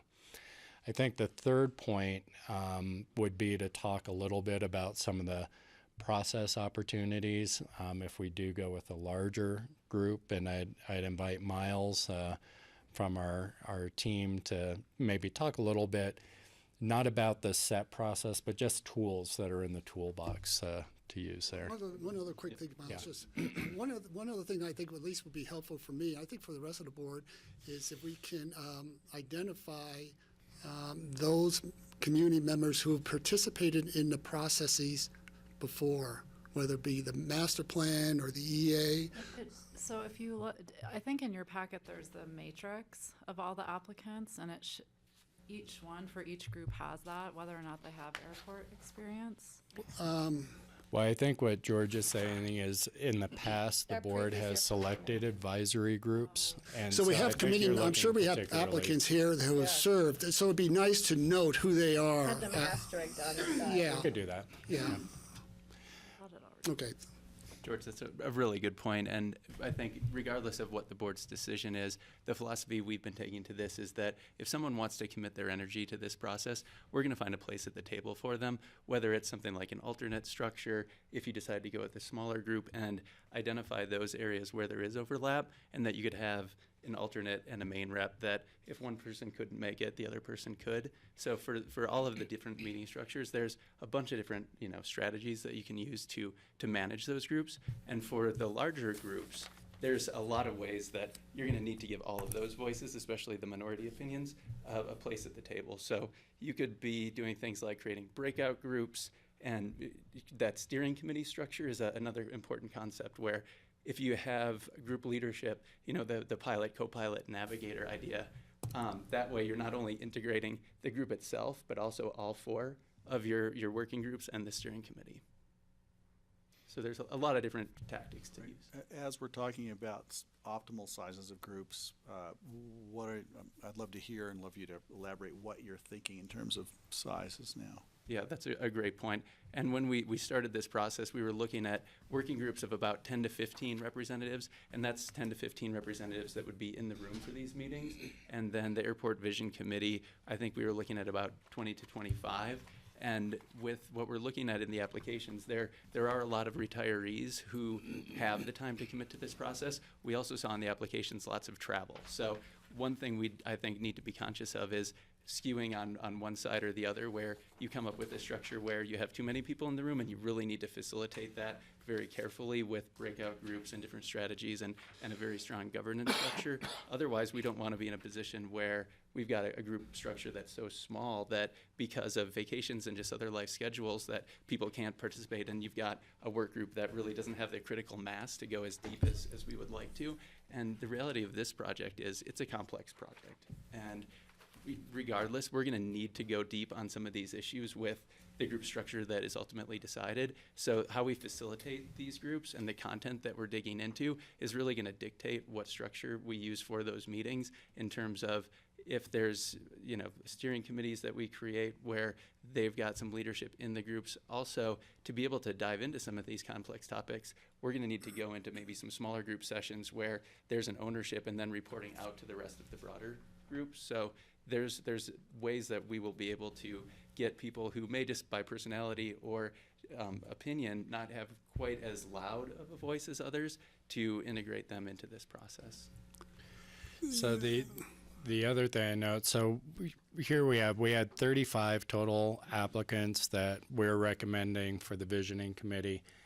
Our assumption is not all 35 would show up to every meeting, frankly, that because of life or schedules or what have you. So you may have, anywhere from 25 to 30 that are participating in any given meeting. So that's part of how we got to those numbers. So just to clarify, so when I look at the list here, I didn't count these up, but these, okay, so there's 35 total. So you had 58 that had applied for that group, so you've already sort of culled that down to 35. I missed that point, okay. And we had 22 applicants. We moved those to working groups. So in some cases, and much to my surprise, I thought the community character working group would get a ton of applications, but I think I had 15, 12, 16 applications. So you'll see we have a proposed community character working group of 25 applicants. So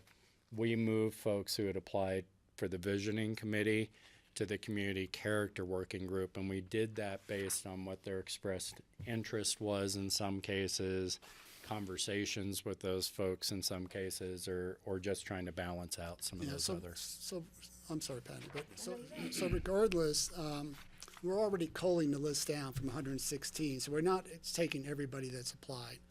No, we do have everyone that's Oh, we applied do, in even these with right this? now. Okay. They've just been redistributed. Redistribute, okay. So if you wanted to call, I'd suggest going through the other process. We did not feel comfortable recommending the culling aspect, so we showed how we would rebalance the committees into, we felt like 35 on the visioning committee was actually manageable because you can break that up into 4 or 5 smaller working groups during the meetings to work on issues and report back out. So, 2 more points. We've looked at applicants who may have conflict of interest. and cull them out? So there were some that we had a difficult time with. Some of them were, county staff, for example. We have some county staff on there that probably will have a voice in whether it be project leadership team or what have you. So they're still on here. But they're still on here. Bill Tomsich, who's contracted for certain type of airline relationship types of functions through STASP and SNOMAS. We felt like he brought good expertise to the table, but there are some concerns. So no, we did not pull those people off at this Yeah, I point. noticed county staff, if that would be appropriate or not, because it obviously he's going to end up in the county, and would there be sort of, again, the optics of that? Yeah, and so these are the type of criteria that, if the board feels like, hey, we feel there are adequate avenues for county staff to participate, that's really easy for us to, apply that type of criteria and start to cull this down. Yeah, all right, thanks. Yep. Patty? You did say on one of the slides that we would not be, one of the boxes, it wasn't gonna be in the magenta, maroon, pink color, was airline employees. Well, we do have somebody from United Airlines baggage office on here. Oh, from SkyWest. Yeah, and I think we were thinking more on the more the decision makers, Patty. Corporate. Yeah, more. I think we were thinking more corporate. Okay, just wanted to maybe. clarify, we also have a There. public The safety baggage person. folks, we weren't We have sure a would public be safety, conflicted. police officer on here. Yeah. So if we're gonna. So They weren't decision makers, and that's Okay. why we didn't highlight those boxes. And my first blush, and I'm still holding to it with all the pinks and reds on here. I want to see how we can accommodate everybody who applied. I think the energy, the passion, the concern from this community, it was enormous and much appreciated. And I like to find out how we can do that. I agree, though, with George. If you look at the list, there's a lot of realtors on here because they have concerns for many reasons, and they also have the time and flexibility in their professions to participate. But it's a little heavy, but I don't know how we would cull that down without. I would note that they don't all agree on Yeah, what should well, happen. I was going to go there too. So I think that's important. But to complicate matters further, there were two people who had contacted John. They were out of town. They traveled, and also some health issues to apply. They talked with Melissa, and she said, "Oh, we have so many people that have applied already." So they kind of drew back, and I spoke with them yesterday. They are still interested. I don't know if we can still accommodate them. It's Raymond and Camilla Auger, longtime standing members of this community. I think the one or both, I think, are still really interested in participating. And they I think that you talked with Camilla, you sent her on, and then they kind of, I don't know, somewhere they got lost in a shuffle. And I would like to see them, if we can bring them back on board, if that's okay with the rest of the board. But again, I would really like us to try and accommodate. I think paring down the vision committee is perfect.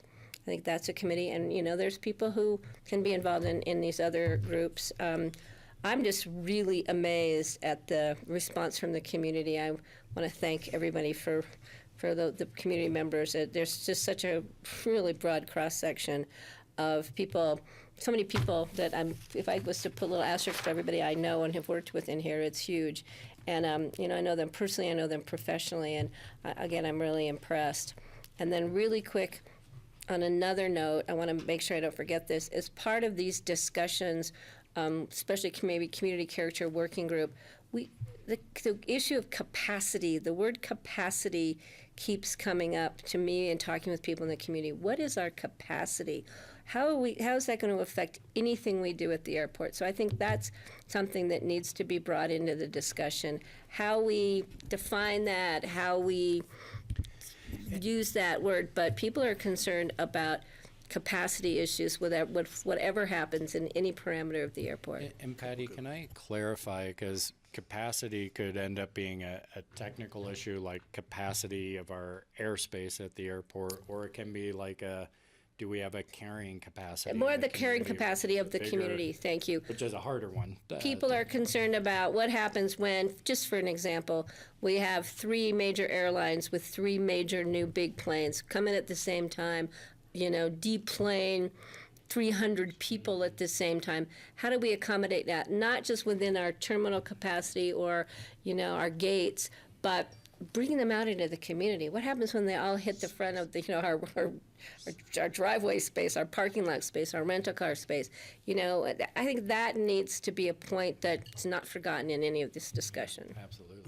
Patty brought something else up, and I'm going to give it to you in a sec. I just want to make sure we get back to this idea of opening it up and allowing a couple more people in.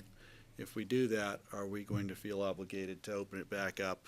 I'm saying they got involved in the process right at the tail end there, and were referred to the consultants who kind of said, we're already to 116, we have too many people already, we don't need any more people. And so they were there ready to submit at that point in time, not just yesterday. They were there right at the end of this original application Okay. Well, process. I'll leave it to you to figure that one Well, out.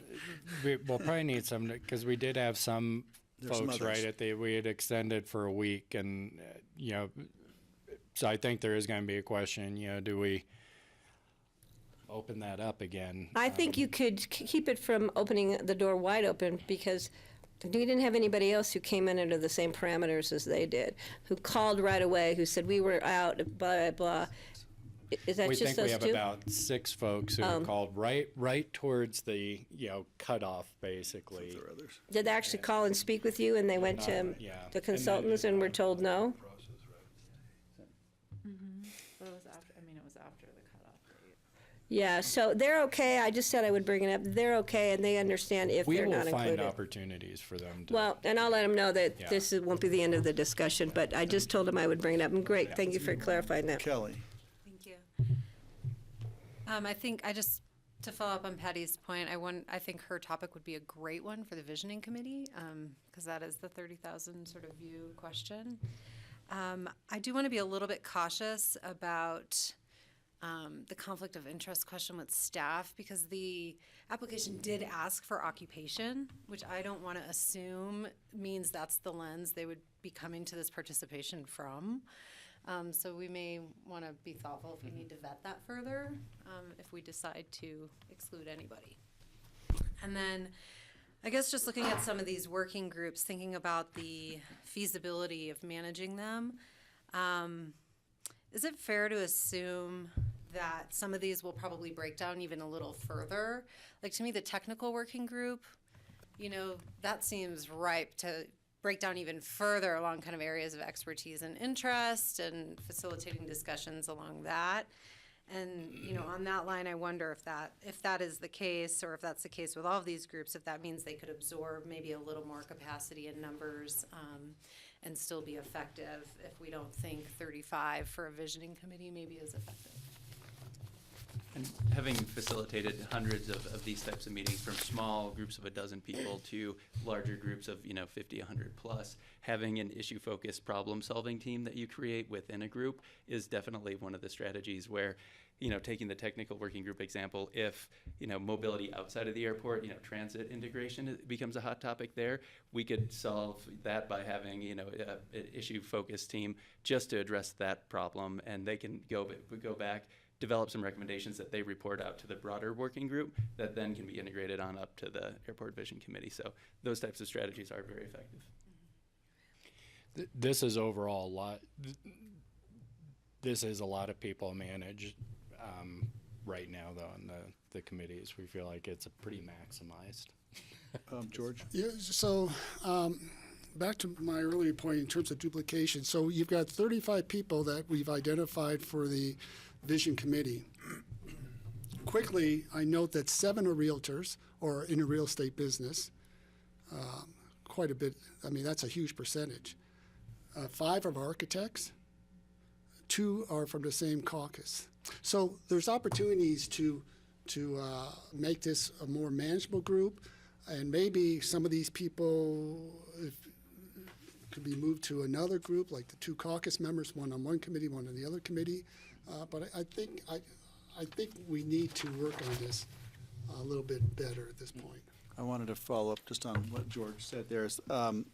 When you brought up your word map, whatever that's called, when you have the size of the letters and the words, we had real estate was clearly the biggest on visioning, but then also brokers was right under there.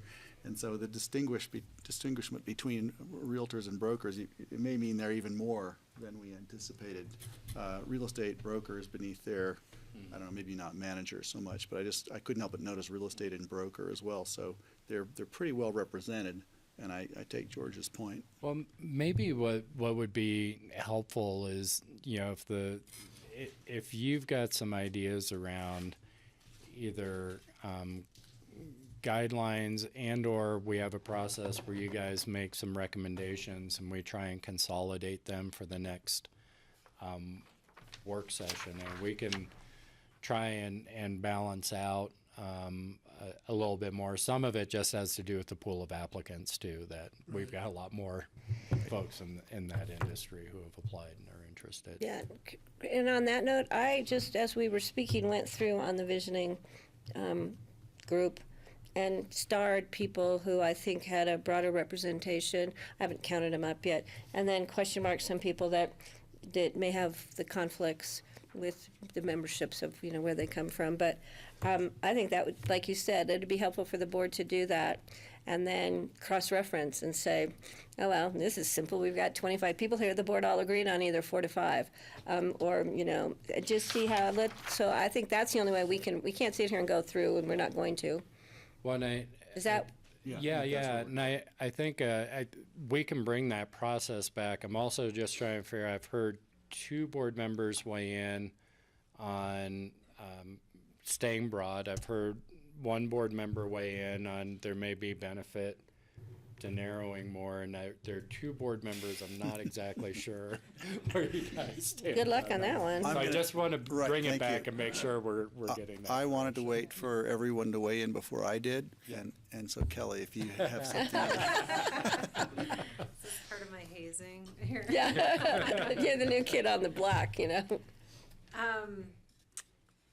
I think I'd like to hear more about what the opportunities would be for people if we were to exclude them from participating in these boards.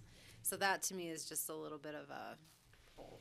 Yeah, and that's a great question. And we talked a little bit about potentially having alternates where there is someone from the same organization or with a lot of experience. So that's a strategy. Also creating a task force or a community partnership program where folks who weren't included on one of the working groups or the vision committee would be in a third group where we could have focus groups with them and they could help test some of the ideas that are coming out of the 4 working groups. So those are a couple of the strategies that we could use to make sure that no one gets turned away from this process. And if someone wants to commit their energy to it, we have a place for them.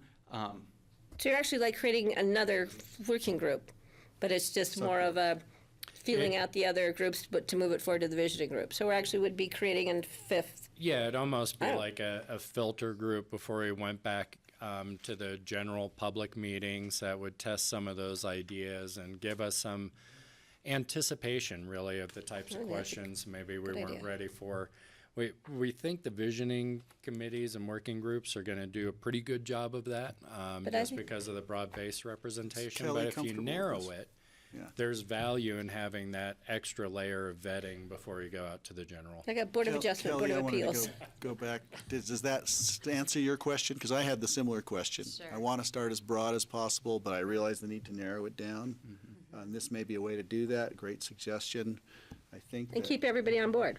that way we're not pushing anybody out. We're being inclusive, yet we also recognize the need to be efficient and get some things done.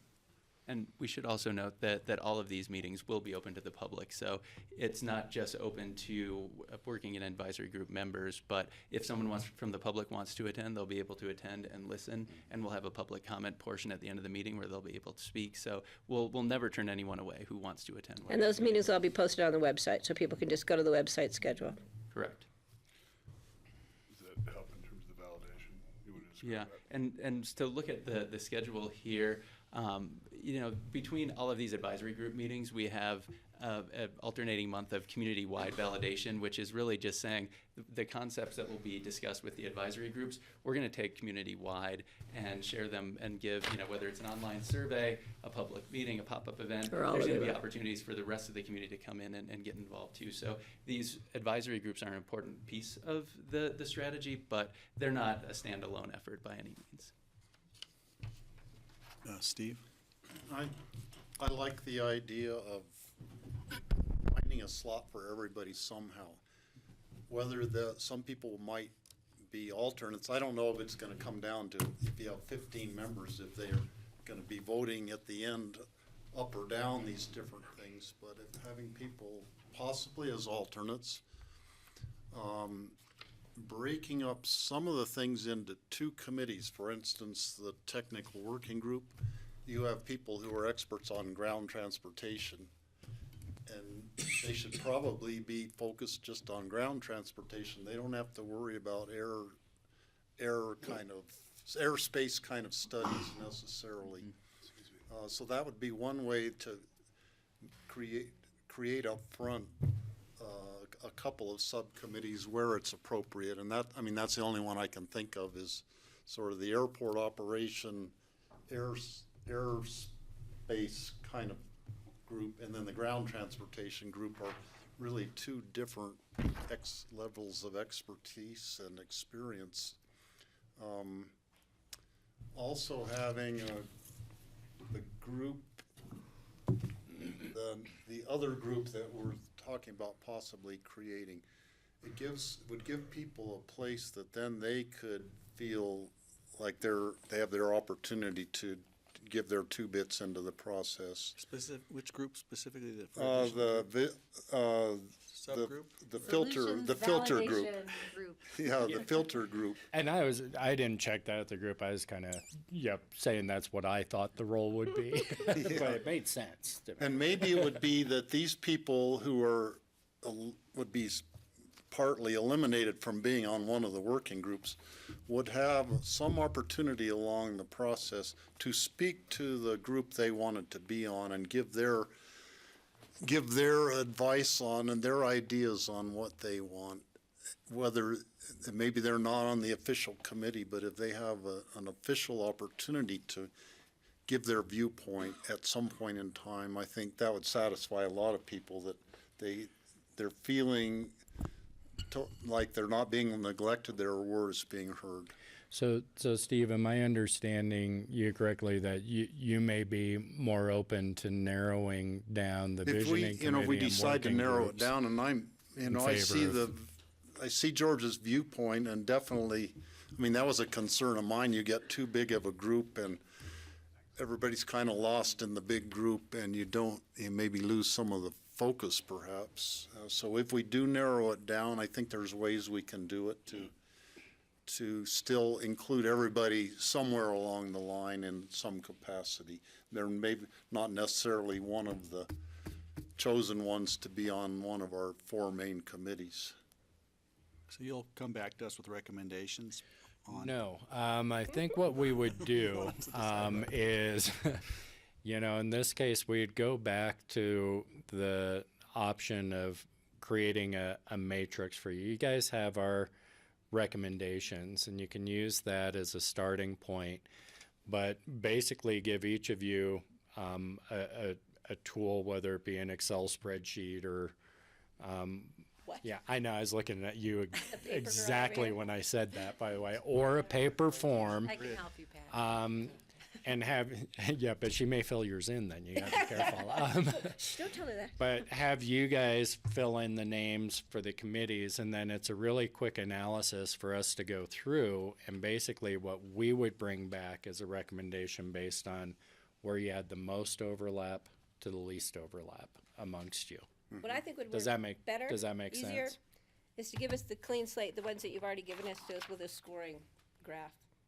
Like you do this, icon for the ones who get the visioning committee, and we're gonna go for X number approximately.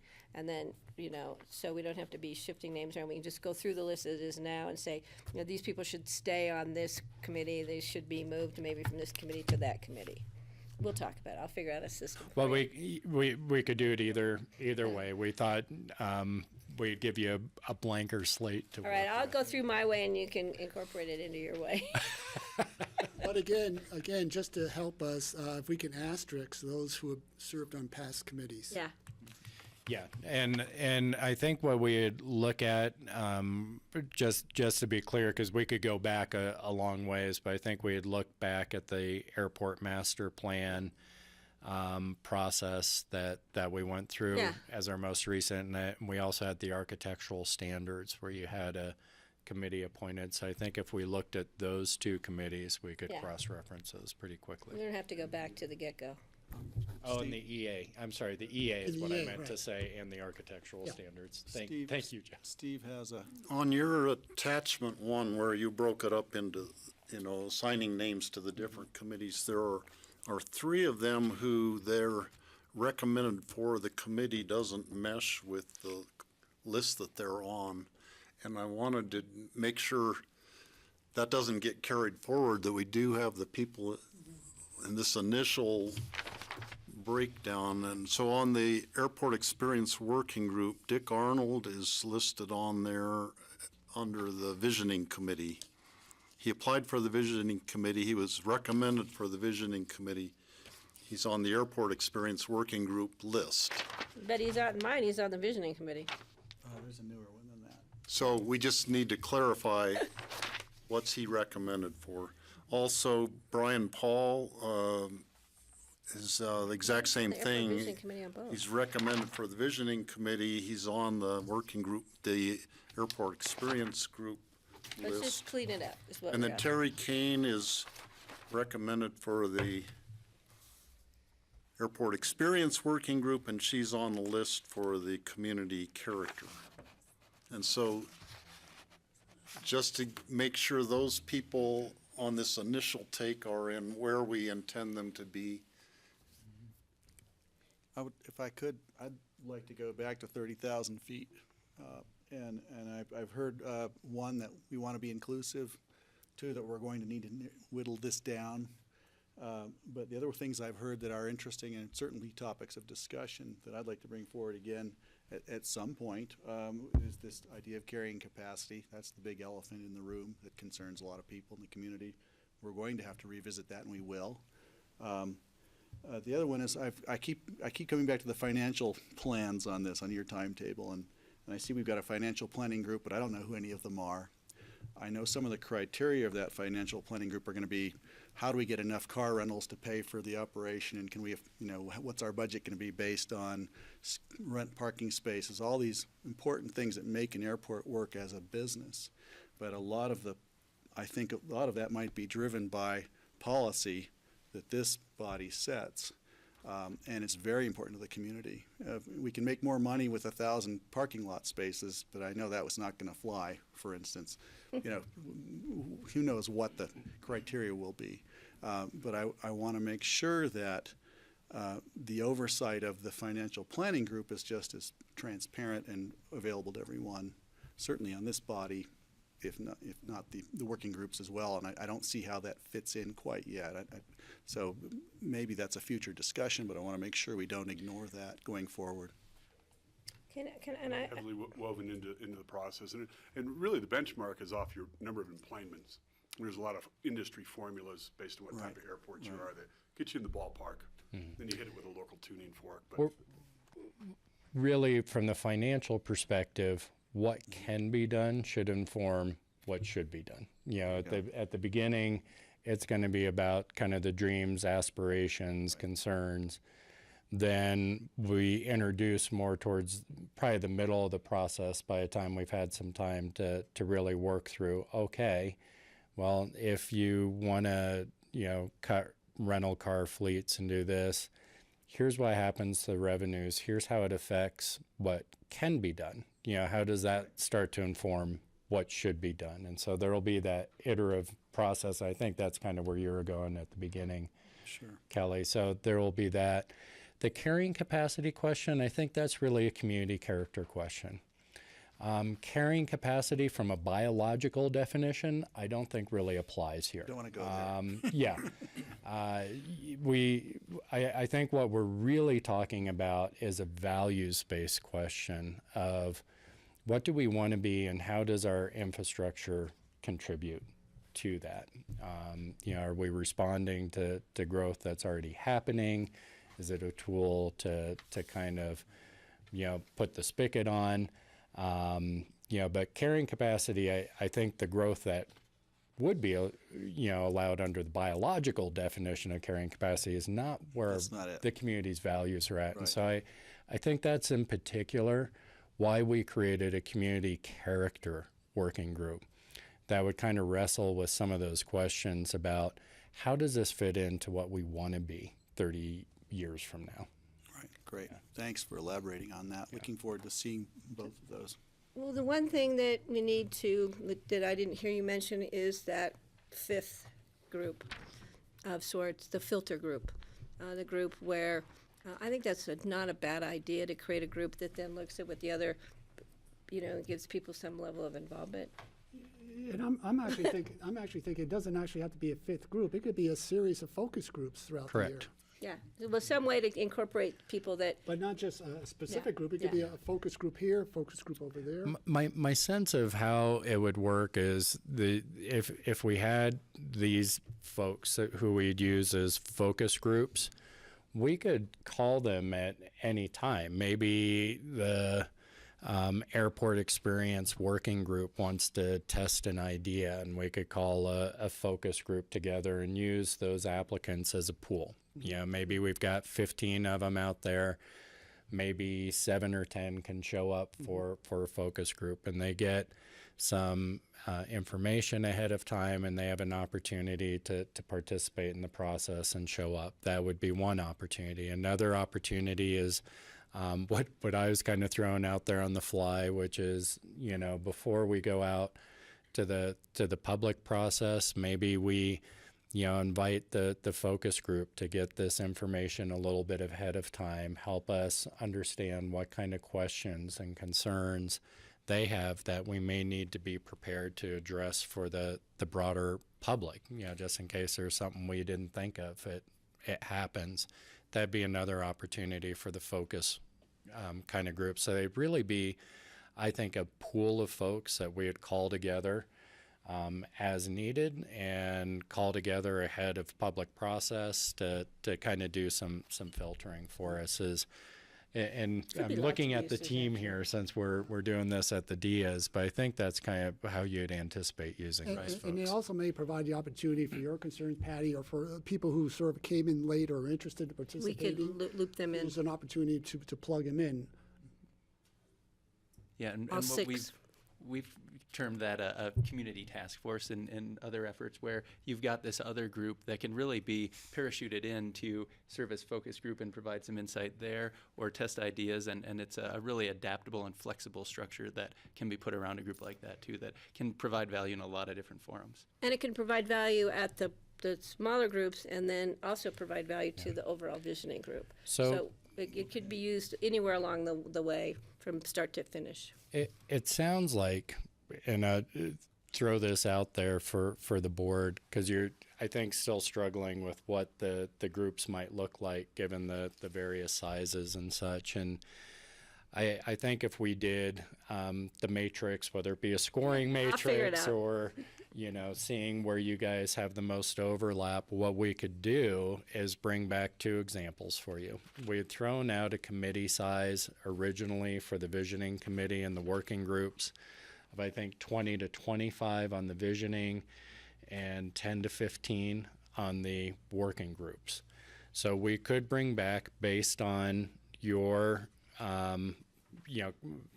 matrix that we're going to develop very quickly today, what it would look like in that original committee structure and what it would look like in the expanded committee structure. But then on the 15th, what we're really going to do is ask you to choose between those and make a decision.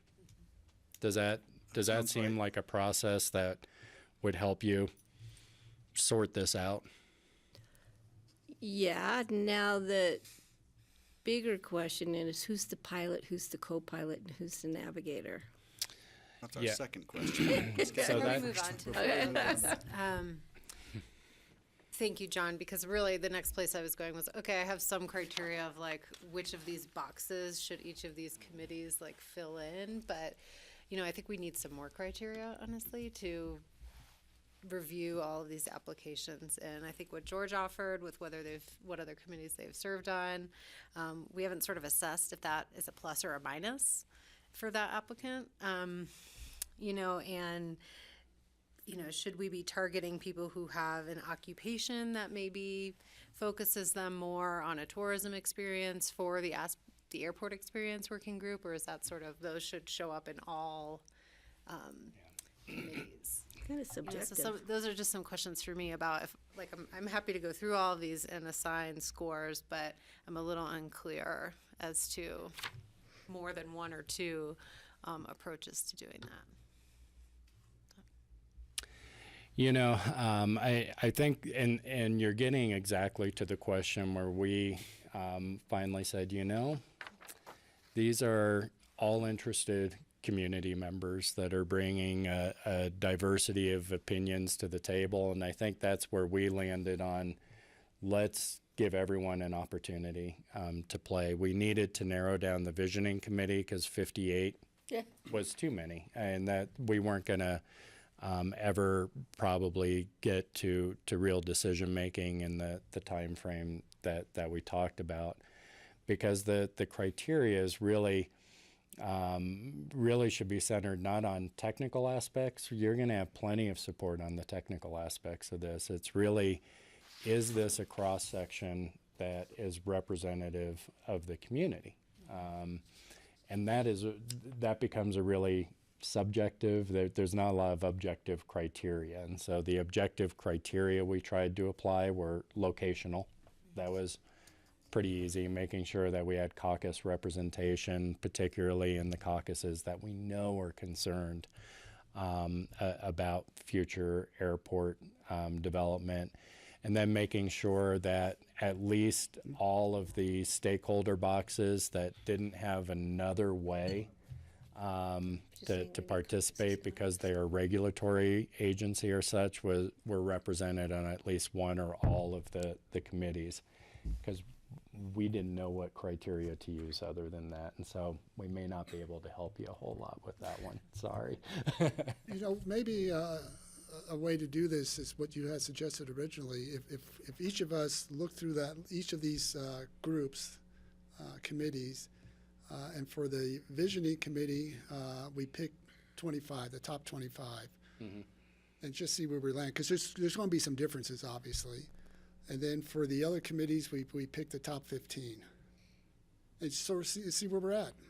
And No, I think that's great. I think that approach is great. I just wanted us to all have a shared understanding of, I'm not going to go look at all the applicants and say, well, these are really great thinkers and visionaries in our communities, so they belong on the visionary committee, and these are all the technically, experts, and so all the architects end up on the technical working group, or, so that's what I was just asking for. yeah, for me, I would just use the groups that are already been put in place, and then just out of that group, the first group of 35, take the top 25. So one of the things, and unless sorry. Unless there's some duplication. So on that first committee, for example, there's 2 members from the Woody Creek Caucus, so one should go on another committee.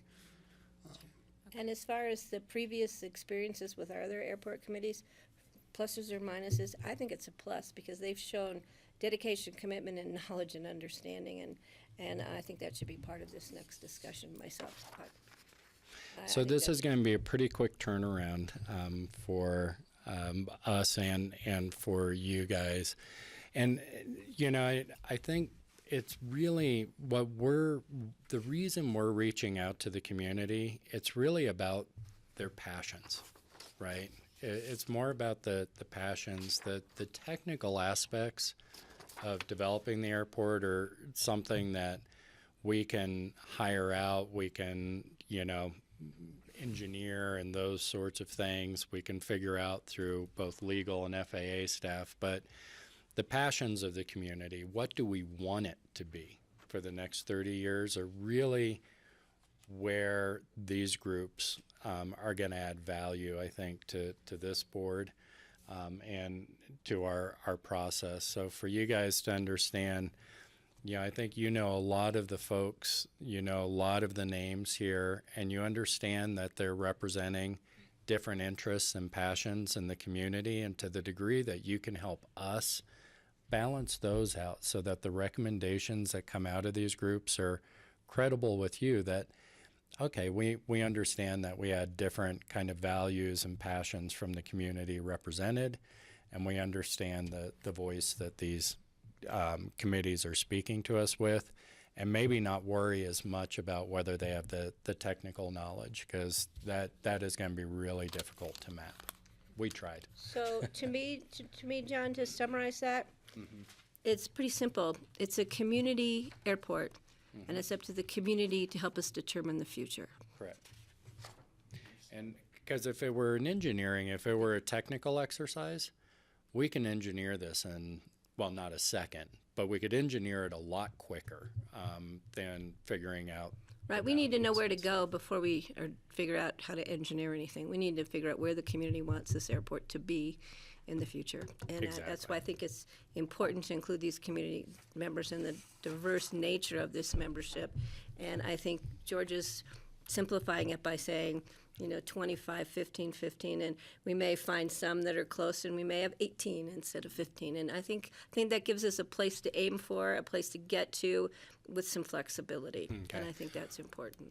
We will create a matrix / I will figure out how to use it. And Promise. we will bring back as much overlap, and then you guys will be asked to edit it. I think we'll probably want to schedule a little bit more time on the 22nd to give you some time to negotiate with each other, depending on how similar those lists are.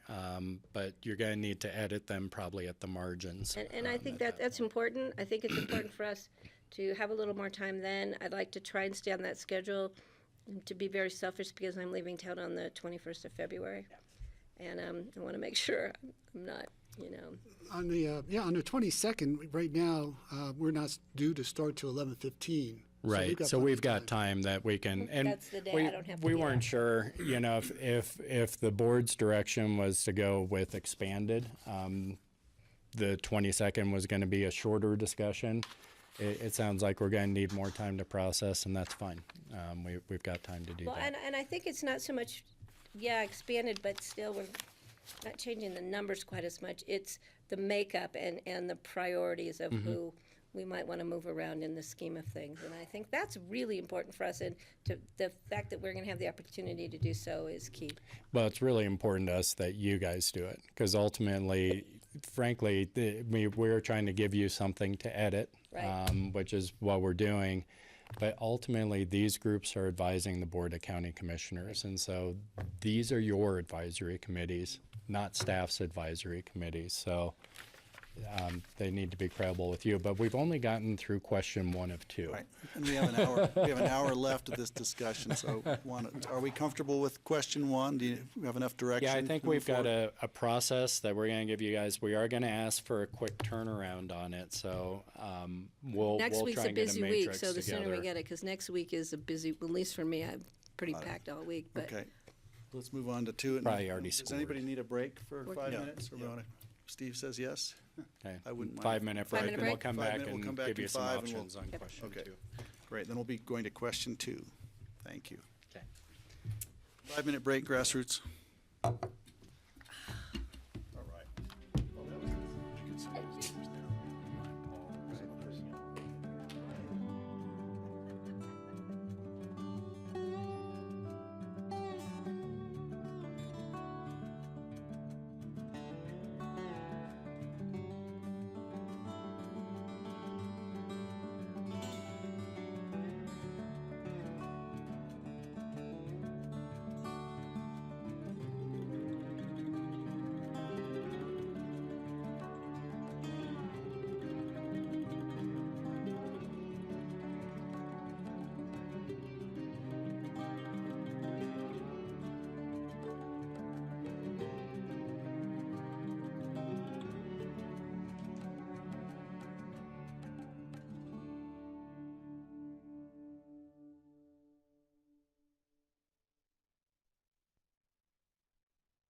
Okay, so we're back with our January 15th work session, Board of County Commissioners. We're doing the Airport Advisory Committee appointment discussion with John Kinney, Miles, and Mavis. Miles, is it Graham, and Mavis Fitzgerald, is that correct? That's correct. Mavis, oh, maybe she'll come She's back. out there with She's Steve out there, getting okay. coffee. Here he comes. Here comes Steve. So let's get back into it. We have our second question, and it's up. So the second question really has to do with the board's preference around leadership on each of these committees. So you have the vision committee and the three working groups. And there's a few options for the board to consider.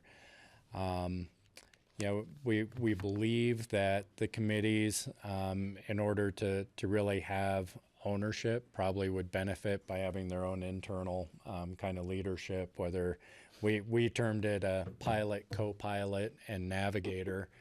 And Miles can explain those different roles for us. As a matter of fact, why don't you explain those roles, and then I'll come back and kind of talk about the three options that you guys may want to consider going forward. Yeah, and this governance structure really is, I mean, cleverly termed pilot, co-pilot, and navigator. It's essentially a chair and two vice chairs that would help to manage the advisory groups in a steering committee capacity that would lead decisions on how each individual meeting is structured for the specific groups, but also help integrate each individual group with the Airport Vision Committee as well. So that would help make sure that there's no disconnects across the groups and that they're not working in silos.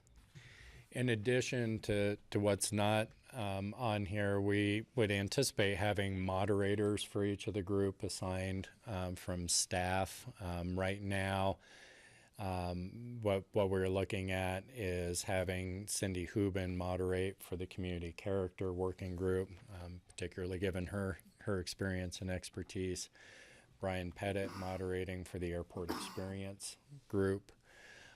John Kinney moderating for the technical working group, and then myself moderating for the visioning committee, all with support of our consulting team so that we have adequate resources if there's breakout groups and expertise and structure and that sort of thing. So as far as the leadership goes, so the reason I mention that is that the pilot, co-pilot, and navigator would not be on their own in terms of figuring out wouldn't the be winging meetings and that sort of thing. John, they're they're not going to be asked to actually facilitate a meeting. No, it'd be more, just like you would anticipate with the chair and vice chair, working through the agenda to make sure the agenda and the topics are representative of what the committee has identified as areas of main concern. Also helping to keep the committee in check, some self-governance, and we really want these committees to own their work to a certain degree, not to be driven necessarily by staff and our consulting team, but to be supported by staff and the consulting team and doing that facilitation, George, and in putting information together and helping them get to those key questions that they've identified. But we need some leadership from these committees to help keep us on track and represent the group, and just have a smaller, they'll probably be putting in some extra hours, quite frankly, because there's agenda setting and there's some additional conversations that happen. You do not have to have this structure. You can just have the committees and the moderator and facilitators, and we can do that with our staff and our consulting team. Again, that's not necessarily our recommendation. We think that the committee is better served by having some leadership from the committee itself. The key question comes in how that leadership would be appointed. Typically, a group would appoint its own leadership, but we've got such a limited number of meetings. So there's a couple of issues that we've identified with that we'd like you to take under consideration, and maybe consider you guys going ahead and appointing that leadership. along with your committee appointments. There's two things that can be a lengthy process to get to know each other.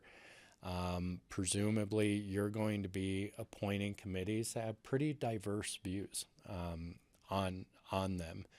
And so it can be a real struggle for a committee initially, particularly one that's diverse, to go through that selection process for these types of leadership positions.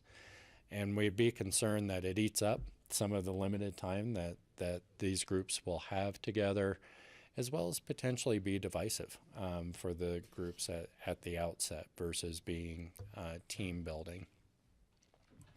The other option would be for the board through either identifying, we could make that part of the matrix exercise. Yeah, to see if you would recommend, based on your knowledge of, somebody to be a facilitator or objective or help with group process, identify who you think would be good pilots, co-pilots, and navigators, and see what kind of overlap we have, and we can make a recommendation, and the board could make that appointment. These are your advisory boards.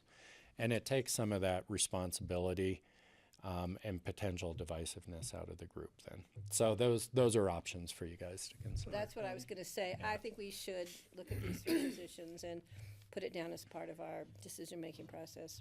Put a P, C, and an N by the three people and see what cohesiveness. Took me a second. Did we have chairs and co-chairs on any of our previous working group committees regarding the airport? Never did.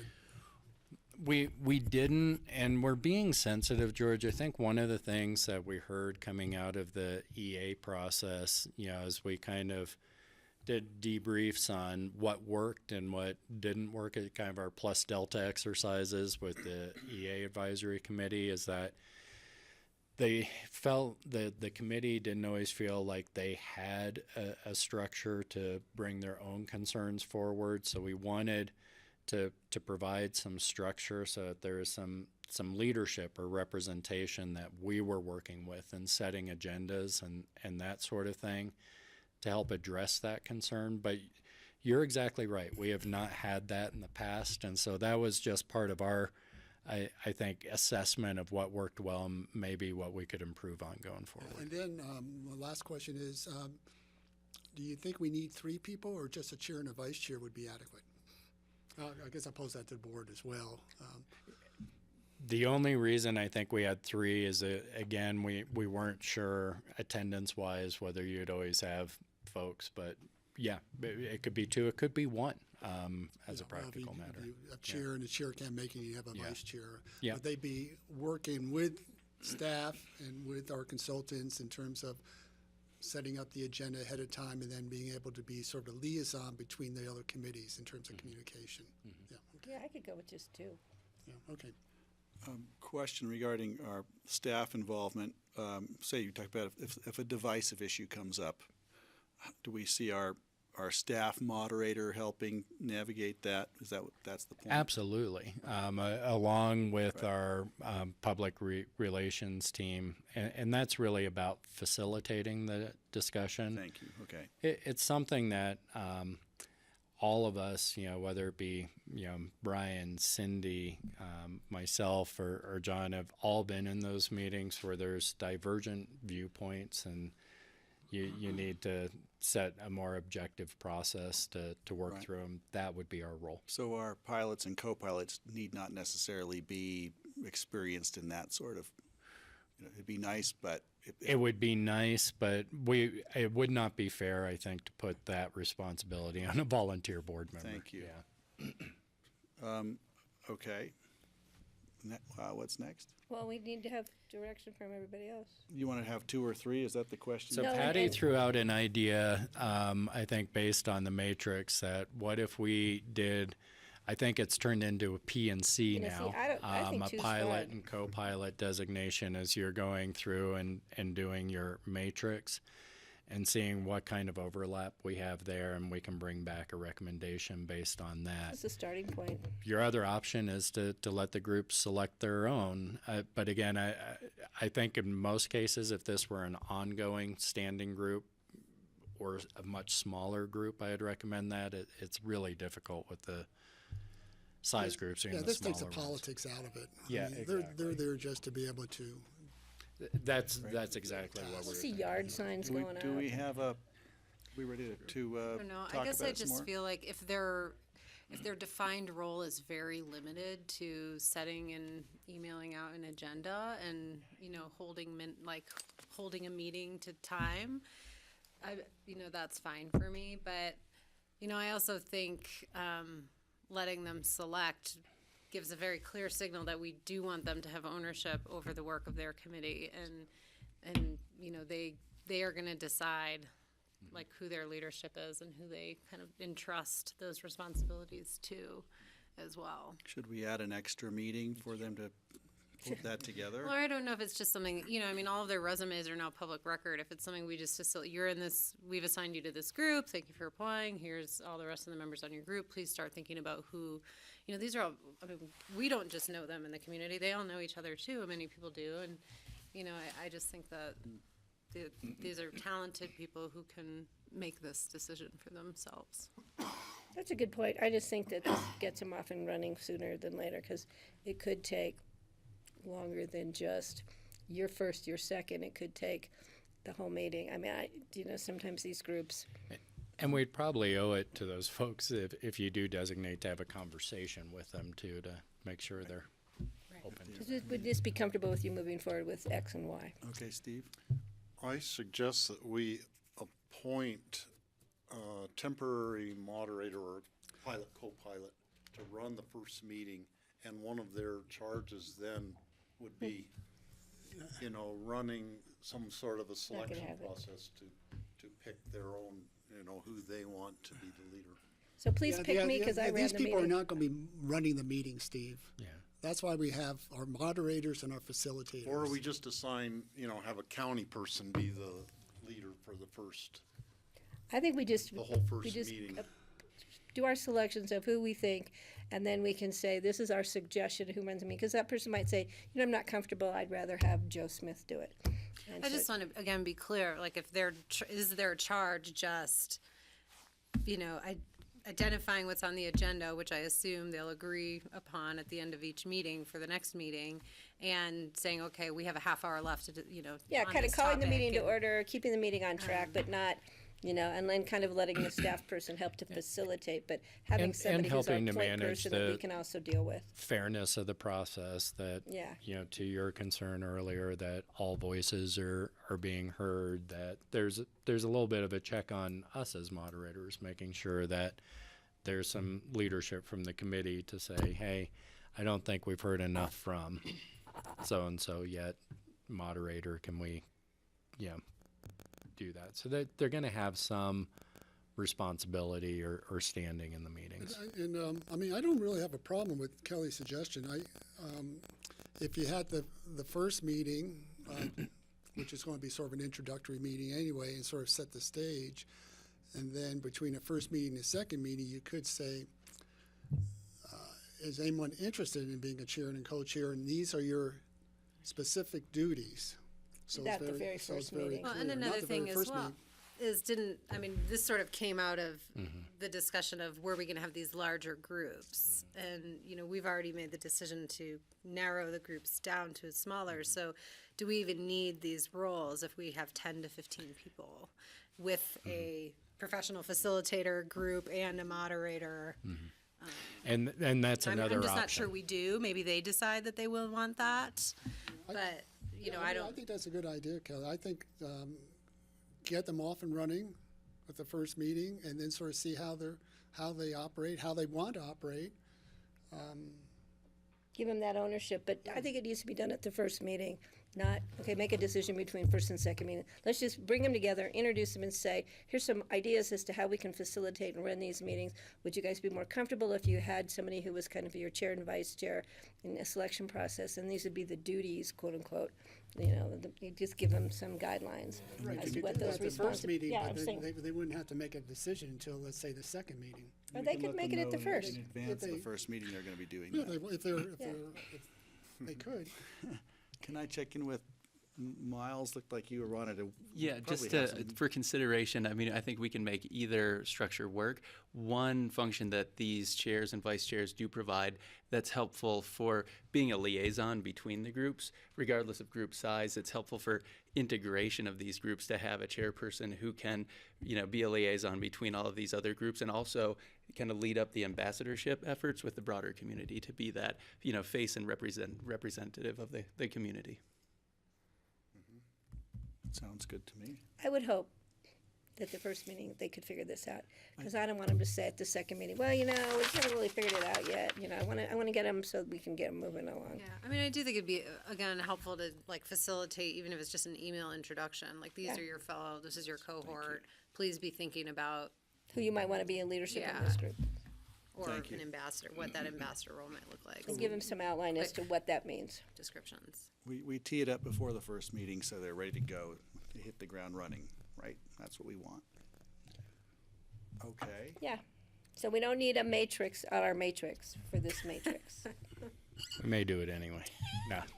So I think right now that is what we had. I think we've got direction moving forward. We're going to be pushing back to you guys a opportunity to fill out those committee structures, and we'll have we'll do that in such a way that it will fill out either a smaller committee structure or larger committee structure. We'll bring both of those back to you based on what you guys fill out. And what we'll probably do is some kind of what you'd call a forced ranking tool, and we'll talk about that for the applicants. Then we'll talk a little bit more about how the focus group structure would work. And then it sounds like in terms of leadership, we're going to let the committees kind of self-actualize that kind of leadership role and have some ownership on it, is what I think I heard. But we'll be helping them. If they get bogged down, we're there to help, right, Kelly? And I guess I'm just wondering with, not just leadership, but governance, do we need to have guidance for them or have a conversation about how they make decisions or how they formulate an opinion or guidance? Yeah, so we're going to have some processes. I mean, we will seek consensus.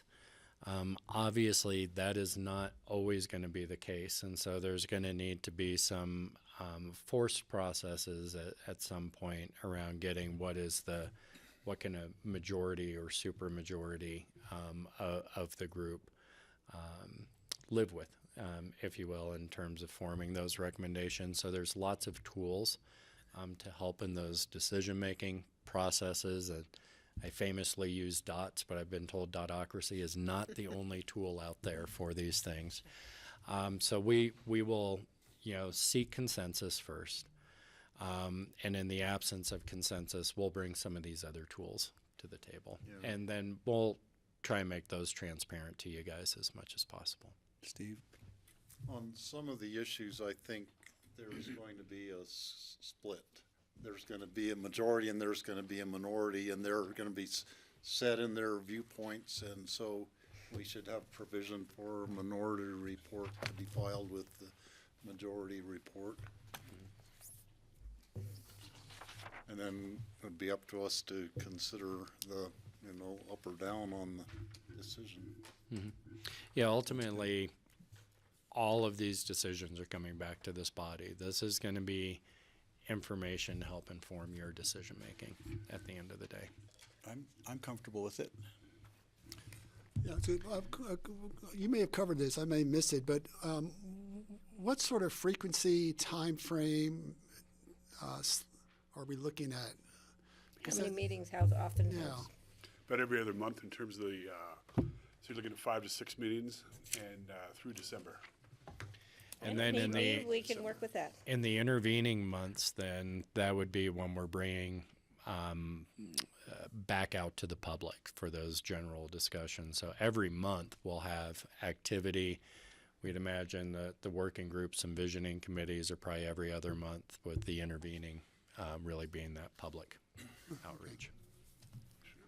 What would be the guidelines for the 5 of us observing the different meetings? So I think the thing that you guys need to keep in mind when you go to observe those meetings is that as soon as you walk in the door, the room tilts. And it can really affect the work of the committees. You know, they may be looking to see, well, how's Steve reacting to this? Or, yeah, how's Patty reacting to Or this? they may bring us into the conversation. Or try and bring you into the conversation. And so, to be honest with you, I would caution against any one board member or all board members becoming part of these conversations, because I think it tilts the room. You should really wait for the outcome of those conversations and process them. But you're my bosses at the end of the day. And so if you want to be there, you know, but I think you guys should have a working agreement around it as a board and not show up as individuals. I don't think we should be there. I think it's up to the community to give us this input and direction, and then we can process it when it's time for it to come back to us. Yeah, I'm fine with that. I just want us all on the same page. Yeah. Okay. Yeah. Sounds good. Sounds wise. All right, we have solved Now, all the the problems one of the world now. exception we may, you know, when we do a kickoff, I think it'd be appropriate to have the chair or such come in and just kind of, you know, give not an invocation, that's not the right word, but yeah. Sermon? Yeah. A sermon, a Well, speech, just to invocation. kind of kick Just off take a big wad to of say how papers important and this go like is, this. what the role is, and then probably exit and let the Read committees the do their work. eulogy. I'm sorry, that was not that, I was struggling for the right word No, there. we could tell, we could tell. It's the Articles of War, you know, that's what Yeah. they read, you know, on the deck of the ships, right, before every, Thank you, on guys. every Good Sunday job. A morning. kickoff probably would have been the right. I think that's, unless, is there anything from the team that we missed? Anything else from the board? Right, we're only 2 minutes over, we're doing good. Right. Thank you all. That was, Thanks. and I Thanks, really appreciate Thank the, you. Thanks for coming, everybody. yeah, the detailed discussion about how to do this. I think Isn't it is nice when you get important. really clear, straightforward We have open direction? discussion. This is very helpful, though. Seriously, very helpful. Yeah, from 5 people.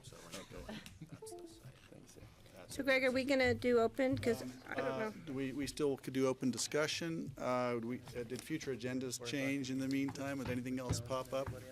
No, okay. Okay, we're moving to open discussion. As soon as you all clear, we're gonna get back to it. Kenny can't hear me anyway. You gotta yell at him. You can talk behind his He back, really it's really easy. You can tell he's. Thanks, looking. Mavis, thanks, Miles. Hi, thanks, guys. Okay, moving right along, we're going Okay. to, we've already done our future agendas, so we're going to open discussion. I believe in front of you is the letter that was drafted in response to the request for Holy Cross Energy.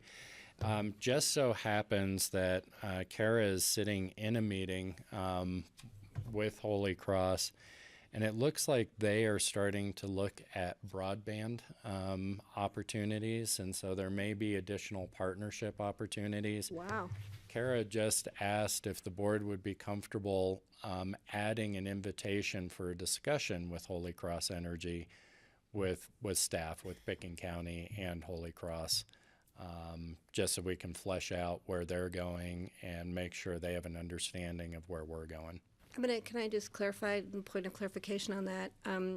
In the last couple of years, Karen and I have had this conversation a lot as to using some of the infrastructure of Holy Cross, and they were concerned about easement issues, but there are some neighboring communities that are actually doing what we have been talking about doing. So I think this would be a great opportunity for discussion, and we thank you very much. We want to continue. This is a great partnership you're doing. Can we bring you in? And I think it's a perfect opportunity So for us to open that door. Yeah, and if you guys are open to that, then we'd like to add it to the letter and try and, even if it's at the senior staff level, just try and get a conversation Start it going. started with Holy Cross, because, boy, combining our 10 gigabyte, microwave loop with also some additional fiber infrastructure really makes everything more robust if we can Or- make that happen. Yeah, overhead, I mean, if they can figure that out, and I think they're moving in that direction, I think it's a great opportunity. I was just thinking that really this is a letter really of congratulations for what they've accomplished so far, which is remarkable, being so far ahead of schedule. If this letter made the newspaper, that would be fine. And I think it's appropriate that the community understand what Holy Cross has done. I'm a little nervous about adding some business to it. I think a separate letter saying we would invite this conversation makes sense. I'm just not sure, are they ready for us to include it in a letter of congratulations?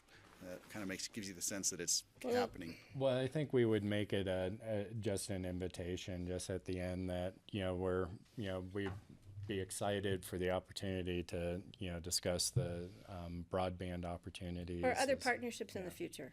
Yeah. That's all fine with me then, as Yeah, long just as keep we're it more not on the mixing it up too generalistic much. side.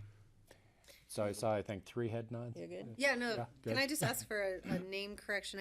Curry has 1 R. Oh, excuse us. We got it.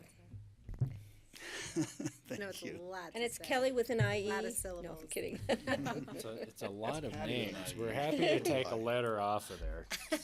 Yeah, that long name. Okay, stop the press. We have to Save change, ink for the next 12 change years. everything. Yes, we'll make that correct. And it's Curry with a C, U-R-R-Y. That's what you want to do is misspell your new commissioner's name. Right, just to make it feel at home. Okay, we'll correct that, so we've approved that. Thanks, Kara, wherever you are, for weighing in, and Alex for doing For the doing that. legwork on that. Okay. All right. Anything else here? I believe, and I think it might have been you, Kelly, that received the CCAT questionnaire for each commissioner. I brought copies. And so if we can distribute those, if you all want to fill those out individually and either get them to Charlotte or Elaine, we will consolidate those for CCAT. What's our And I'm not timeframe? sure- I haven't seen the questionnaire, so And I'm I'm not very sure sorry what for the it is. waste of paper. I couldn't get the upstairs printer to duplex. And this is for what? CCAT for what? CCAT, it's kind of their contact information update, and Charlotte didn't want to fill it out because it asks questions like legislators you have close relationships with.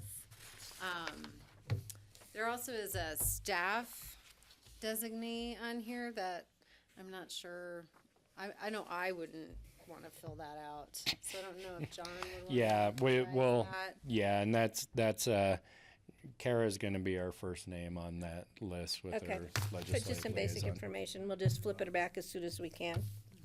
Okay. Yeah, so it's basically info. We can consolidate it for you because we're members of county. They're asking for all of you versus being an individual. Your shoe members, I size is on think. the back.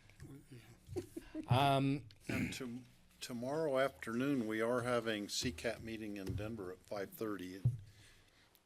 Kelly and I will be there, so if we had these actually to hand to them at Yeah, that time, we that will. would be good. That would be good, but I will fill mine out, but I'll give them to staff, but I don't think we'll be able to turn it around that quickly, but we'll get it to them. I think as soon, you guys are driving back to Denver? We have an all-member meeting tomorrow evening, reception, I guess, and then CCI, steering committee is on Thursday and Friday. Okay.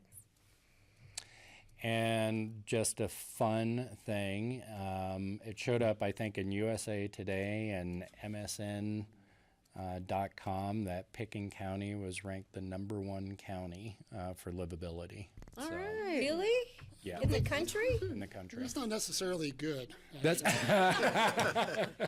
So they're gonna be closing all those gates and all those private residences as we speak. Are you kidding me? no. We always end up, I think, in the top. But one? 5 since I've been here. We're #1 this year. Yeah. So Must have been last year's you leadership. guys are doing well. Yeah, right. It's a dubious distinction, I think. right. But, Yeah, but wow. it's nice of them to think of us. Maybe they'll find someone else next year. That's all I have for open discussion. I wanted to bring up just the newspaper, the letter to the paper that spawned the article about the West Buttermilk gate closure. Yeah. If you don't mind, one of us could illuminate the public just on what our position is here, which isn't much of one, regarding access to that gate, if you could. Yeah, do you want me? So that is a private road. We do not have a right-of-way or easement. The private road is open or closed pursuant to an agreement with the ski company. We have not been party to any of those conversations. It may be worth, I know a number of constituents have reached out to at least some of you with concerns about that access. While we don't have necessarily a formal role to play, it may be worth some outreach to SkiCo.